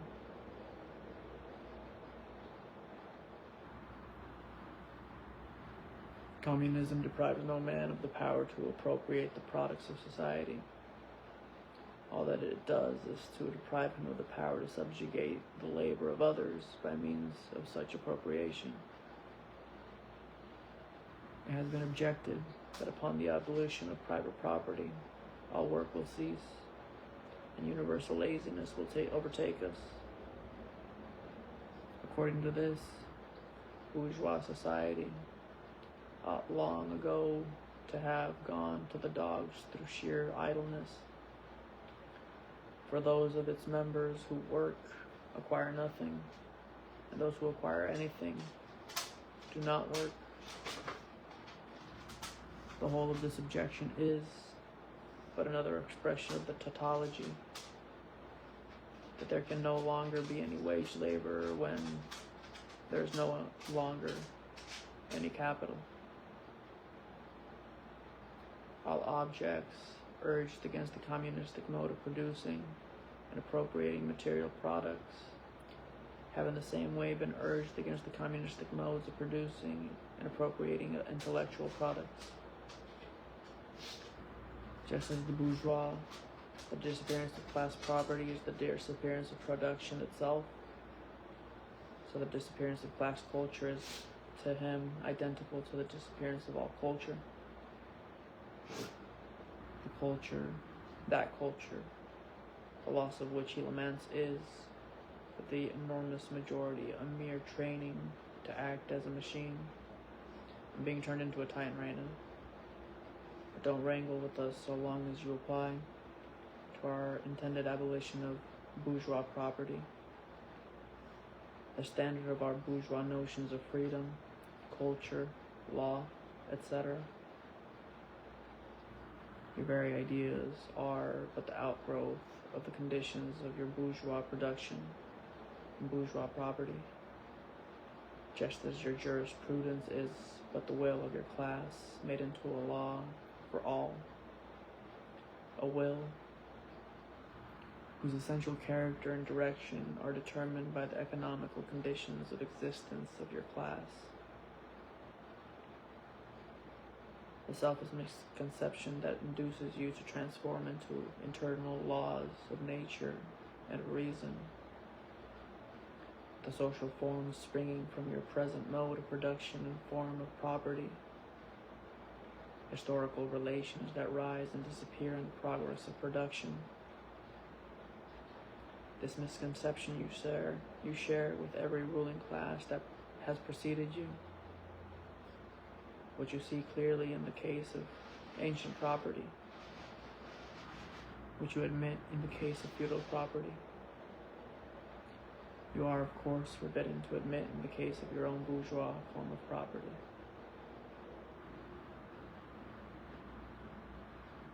Now, that's kind of beautiful. I was thinking of the idea of like being turned into a titan and what that meant. Because like as I was reading those two paragraphs, I was pretty zoned out for the first paragraph. Wasn't really paying attention to what was being said. And then I zoned back in in the second paragraph. And as I did that, I was thinking what was being said while I was reading. And it gave me a flashback to when I was a little kid, tiny kid.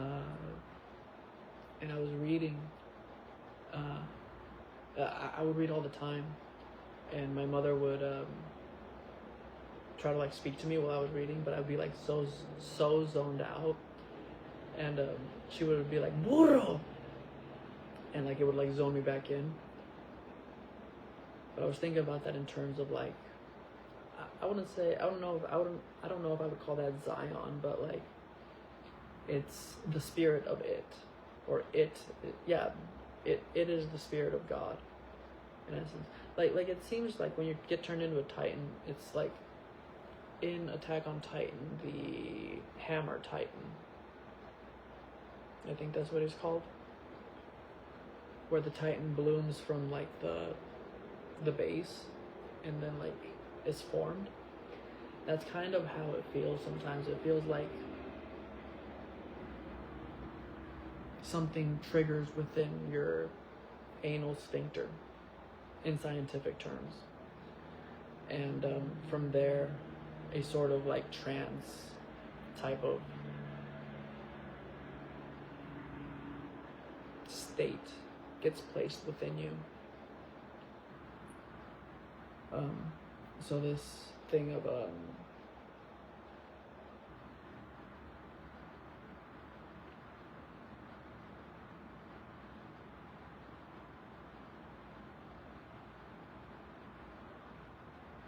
you are of course forbidden to admit in the case of your own bourgeois form of property. And yes, because again, like I said, like the entirety of the Bible does seem to be a study of it.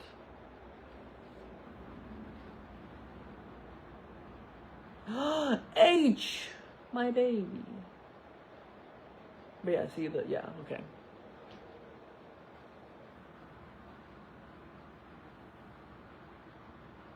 Abolition of the family. Even the most radical flare-up at this infamous proposal of the communists. On what foundation is the present family, the bourgeois family, based? On capital, on private gain. In its completely developed form, this family exists only among the bourgeoisie.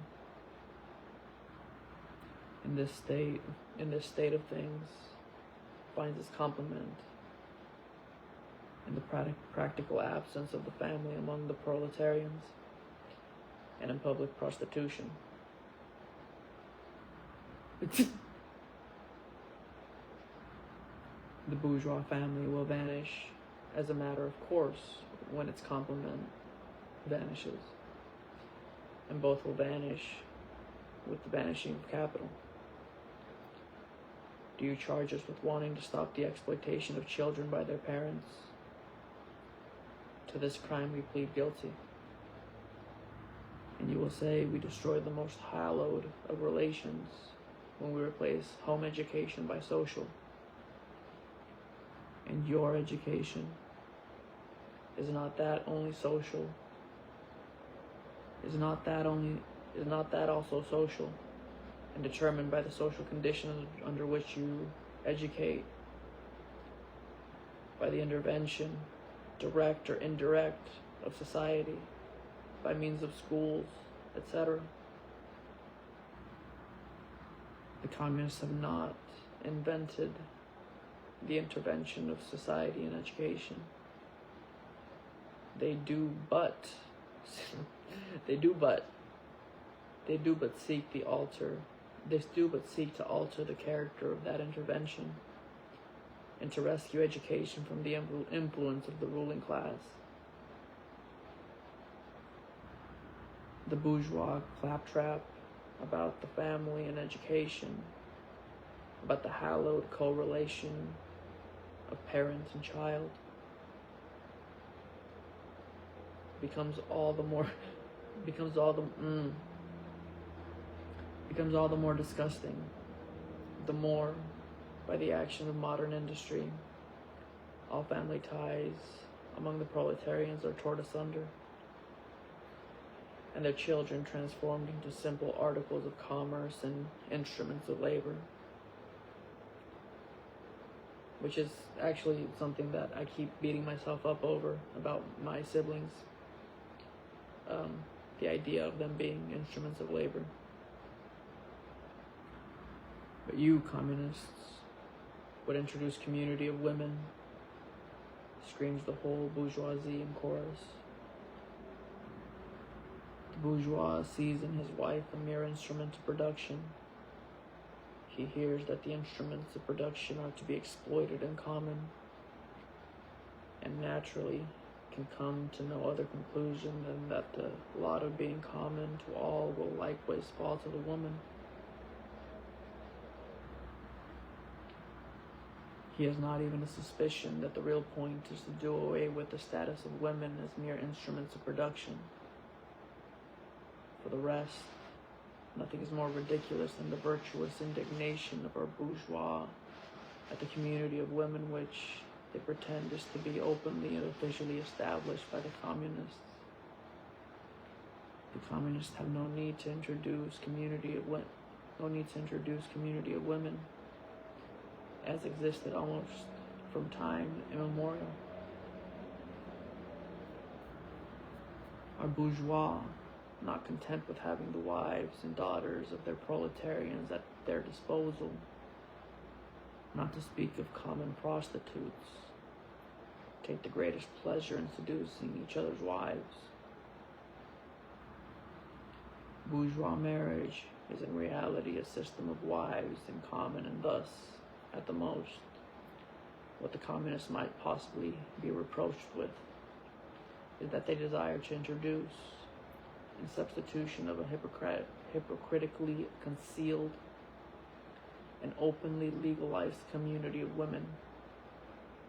For the rest, it is evident that the abolition of the present system of production must bring with it the abolition of the community of women springing from that system, i.e., of prostitution, both public and private. The communists are further reproached with desiring to abolish countries and nationality. The working men have no country. We cannot take from them what they haven't got, what they have not got. Since the proletariat must first of all acquire political supremacy, must rise to be the leading class of the nation, must constitute itself a nation, it is, so far, itself national, though not in the bourgeois sense of the word. National differences and antagonisms between peoples are daily and more vanishing, owing to the development of the bourgeoisie, to freedom of commerce, to the world market, to uniformity in the mode of production and the conditions of life corresponding thereto. The supremacy of the proletariat will cause them to vanish still faster. United action of the leading civilized countries, at least, is one of the first conditions for the emancipation of the proletariat. In proportion to the exploitation of one individual by another is put an end to, the exploitation of one nation by another will also be put an end to. In proportion to the antagonism between classes within the nation vanishes, the hostility of one nation to another will come to an end. The charges against communism made from a religious, a philosophical, and generally from an ideological standpoint are not deserving of serious examination.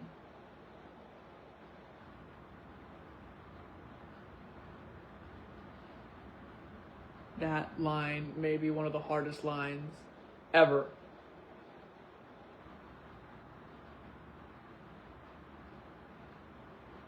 That may be one of my favorite lines in the history of ever. Okay.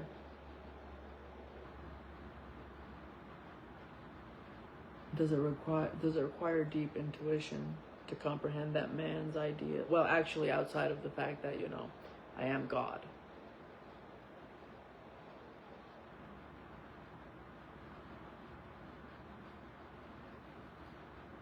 Maybe. The charges against communism made from a religious, well, okay, yes. See, this is the thing. This is the thing.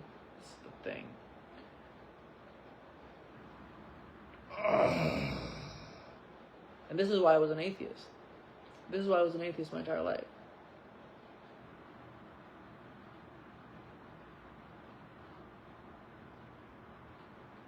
Like, how am I supposed to be like, hey, The Bible says,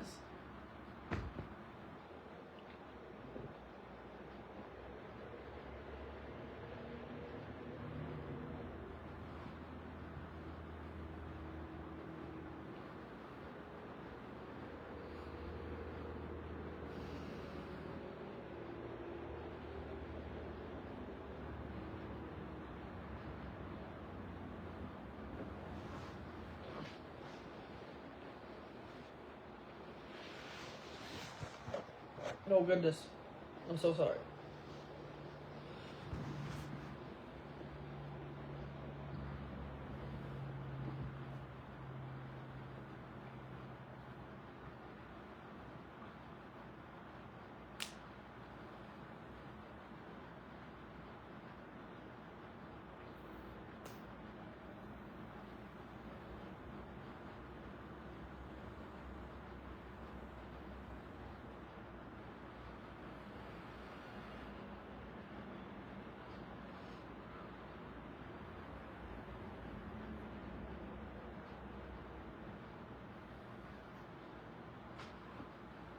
This pamphlet is a mindfuck, let me tell you. But it's nice though. It is really nice to be able to actually like. I do love communism. I've called it my communism for a very, very long time. It's something I hold very dear to me. I lived my entire life feeling out of place, and then during 2020, 2019 or 2020, around there, I came across communism, and it was the thing that made the most sense out of anything I've ever come across. Sure, there was inconsistencies, which is why it's very fun to read this right now. But up until the point where I learned about the Bible, but even then, the idea of like raising your hand to God is, yeah, like I said, like that idea right there makes the charges against communism made from a religious, philosophical, or generally from an ideological standpoint, not deserving of any serious examination, truthful. But then when we talk about like what it would mean for the religion to persist in the way that it is right now, that's also another thing. And it kind of like it's the law. I don't know, man. I don't know. It's all.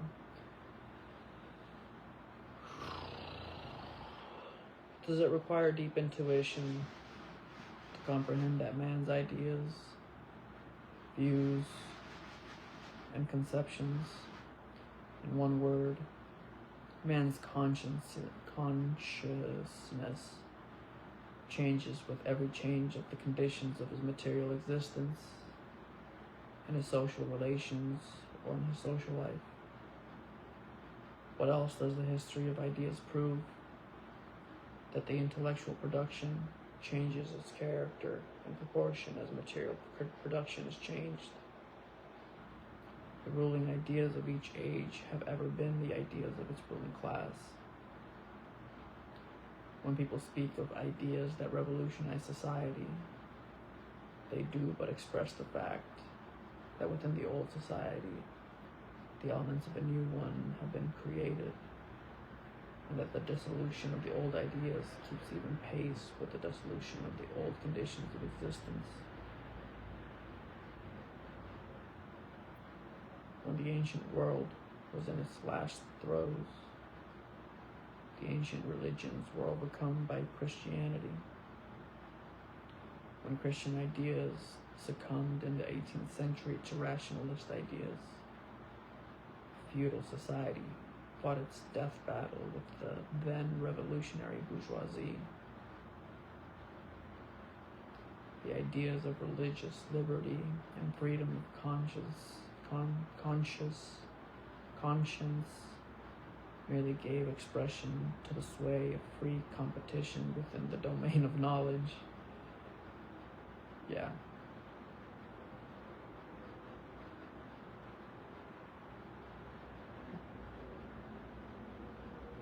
That's also a hard line. the ideas of religious liberty and freedom of conscience merely gave expression to the sway of free competition within the domain of knowledge. Undoubtedly, it will be said, religious, moral, philosophical, and juridical ideas have been modified in the course of historical development. But religion, morality, philosophy, political science, and law constantly survive this change.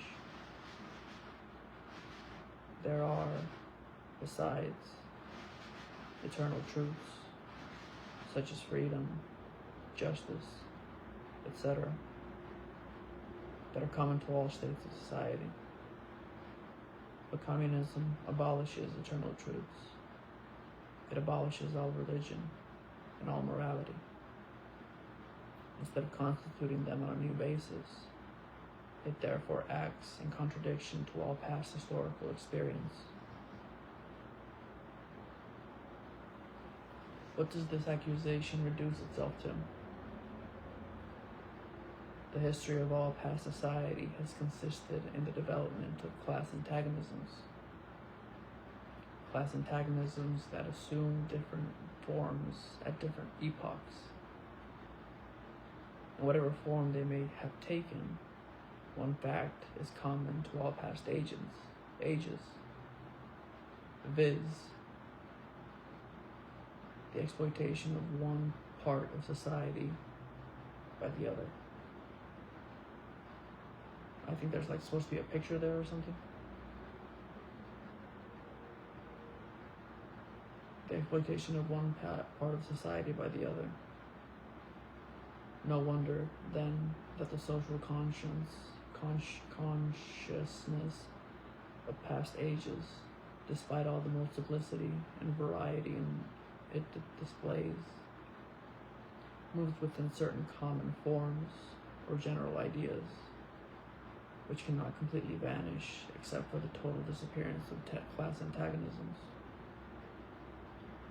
The Communist Revolution is the most radical rupture with traditional property relations. No wonder that its development involves the most radical rupture with traditional ideas. But let us have done with the bourgeois objections to communism. We have seen above that the first step in the revolution by the working class is to raise the proletariat to the position of ruling as to win the battle of democracy.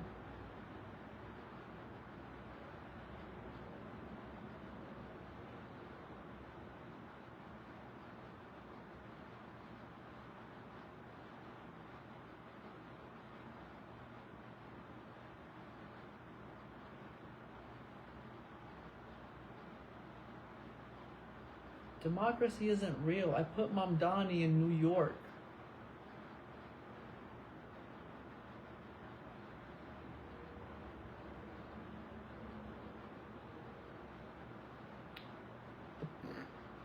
The proletariat will use its political supremacy to wrest, by degrees, all capital from the bourgeoisie, to centralize all instruments of production in the hands of the state, i.e., of the proletariat, organized as the ruling class, and to increase the total of productive forces as rapidly as possible. You know what I was thinking about? Actually, just now, because I'm very annoying. I have to be infuriating. Like,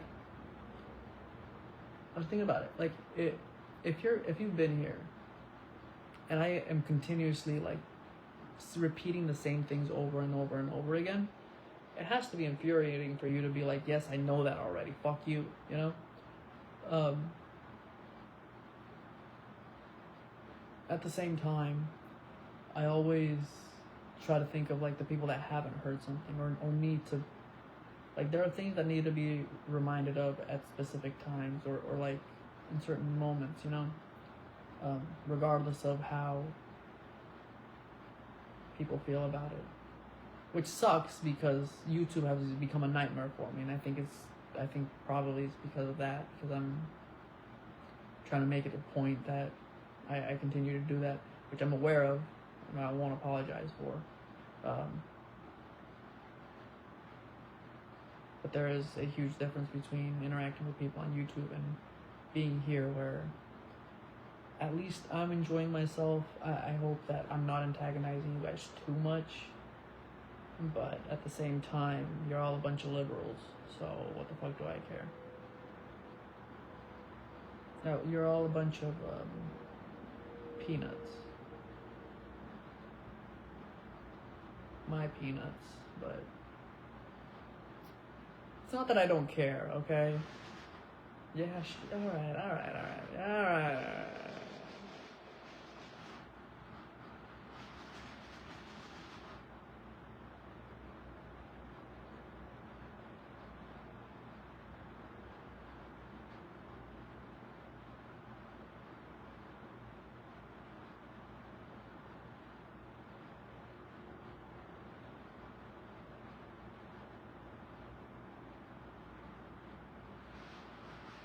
Of course, in the beginning, this cannot be affected except by means of despotic inroads. Okay, see that's the problem. Cause like when I say things like that, when I say like I am essentially aligning with the ideologies of the people that I was essentially fighting against. You know, like I said the other day, when I first read about read like an aristocratic thing, like there was so much petulance within that book that I just stopped reading it, you know. And it's kind of how I've interacted with people, the people within YouTube and the streamers and everything. And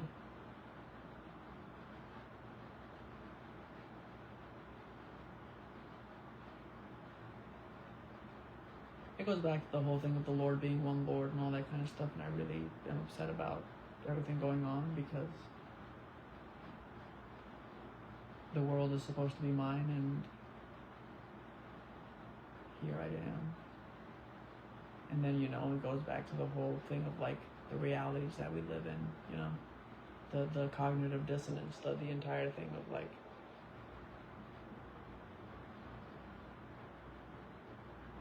everything. I don't know, man.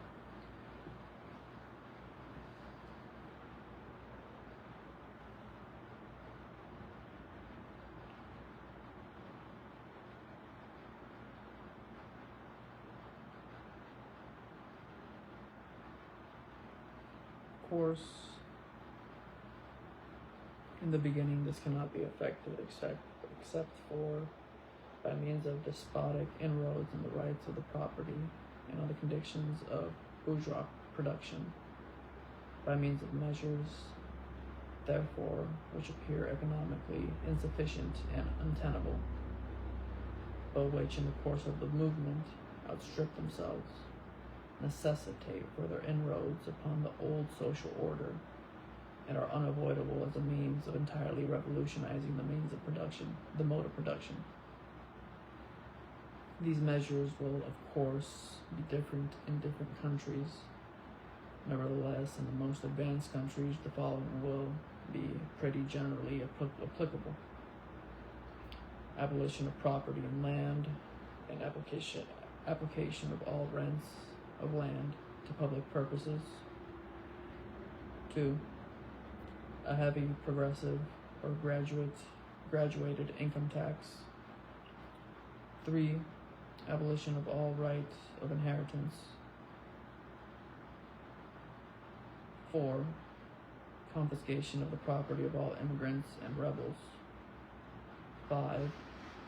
Centralization of credit in the hands of the state by means of a national bank or state capital and all-inclusive monopoly. 6. Centralization of the means of communication and transport in the hands of the Senate. 7. Extensions of factories and instruments of production owned by the state, the bringing into cultivation of wastelands, and the improvement of the soil, generally in accordance with the common plan. 8. Equal liability of all to labor, establishment of industrial armies, especially for agriculture. 9. Combination of agriculture with manufacturing industries. Gradual abolition of the distinction between town and country by a more equitable distribution of the population over the country. Free education for all children in public schools. Abolition of children's factory labor in its present form. Combination of education with industrial production and CNC. Okay, all right. I'm gonna show you guys my list. I think this would be perfect. I think this would be a good time because there are specific there's similarities and there's differences.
Okay.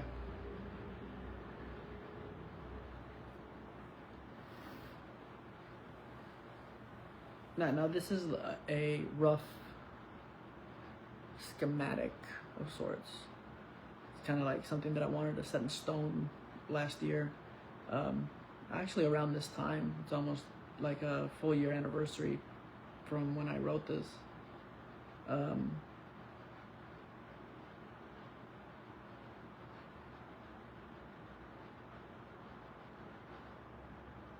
So here are my policies. Free housing.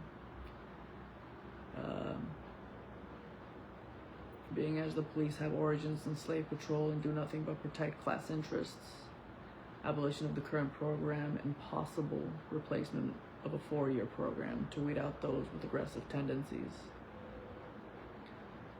Nationalization of all industries and making it illegal for a company to leave the polity.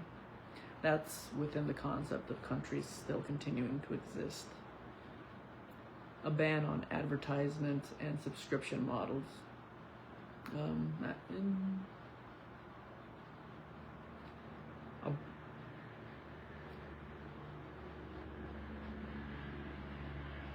barter system with nations that have not yet made the switch. I'm not entirely sold on the idea of state capitalism, though it is a better system than free market economics. But this might be a little harder with a switch to clean energy and oil no longer being what backs the economy, if such a thing can still be called that. No borders. Release of all incarcerated folks within the current system as they have been maliciously targeted. Doing away with the jail system, as jail rarely deters someone acting in violent ways and just sends them to the send them to the island, so to speak. I still think re-education camps could be viable. A move to global time and eradication of time zones. starting at the point where the sun illuminates 99% of the populace on July 8th. This would be the 000 hour. A central hub city where the intercontinental railroads of the world meet. It would be the largest man-made structure in the history of the world, in the shape of a pyramid, which would house millions of people. High-speed rail to be expanded out into an intercontinental rail system. A move from the individualism of cars to public transit. Housing could be given by means of necessity. The more children you have, the more rooms in your home. In regards to the intercontinental railway system, people not contributing to society and simply traveling all the time, jobs would be given at every spot they decided to reside in, to ensure a minimum threshold of labor to support the ongoing societal project. If some places are saturated, either a hold on travel to that place or something akin to reshuffling the deck. A combination of nuclear and solar energy systems should be incorporated to bring energy costs down to zero.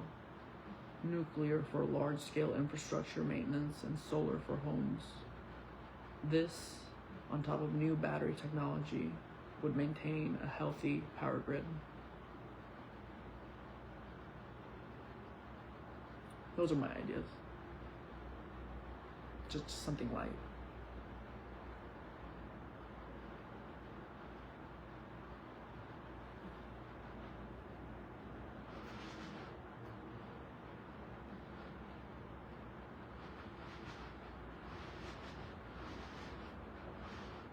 You know, reading back, like, when I was making that document, I was kind of like, oh, this is terrible. But reading it with you guys, I was like, that's that was robotic.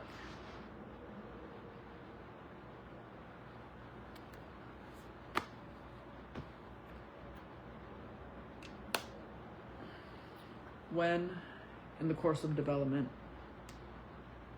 class distinctions have disappeared and all production has been consecrated in the hands of a vast association and the whole nation, the public power will lose its political character.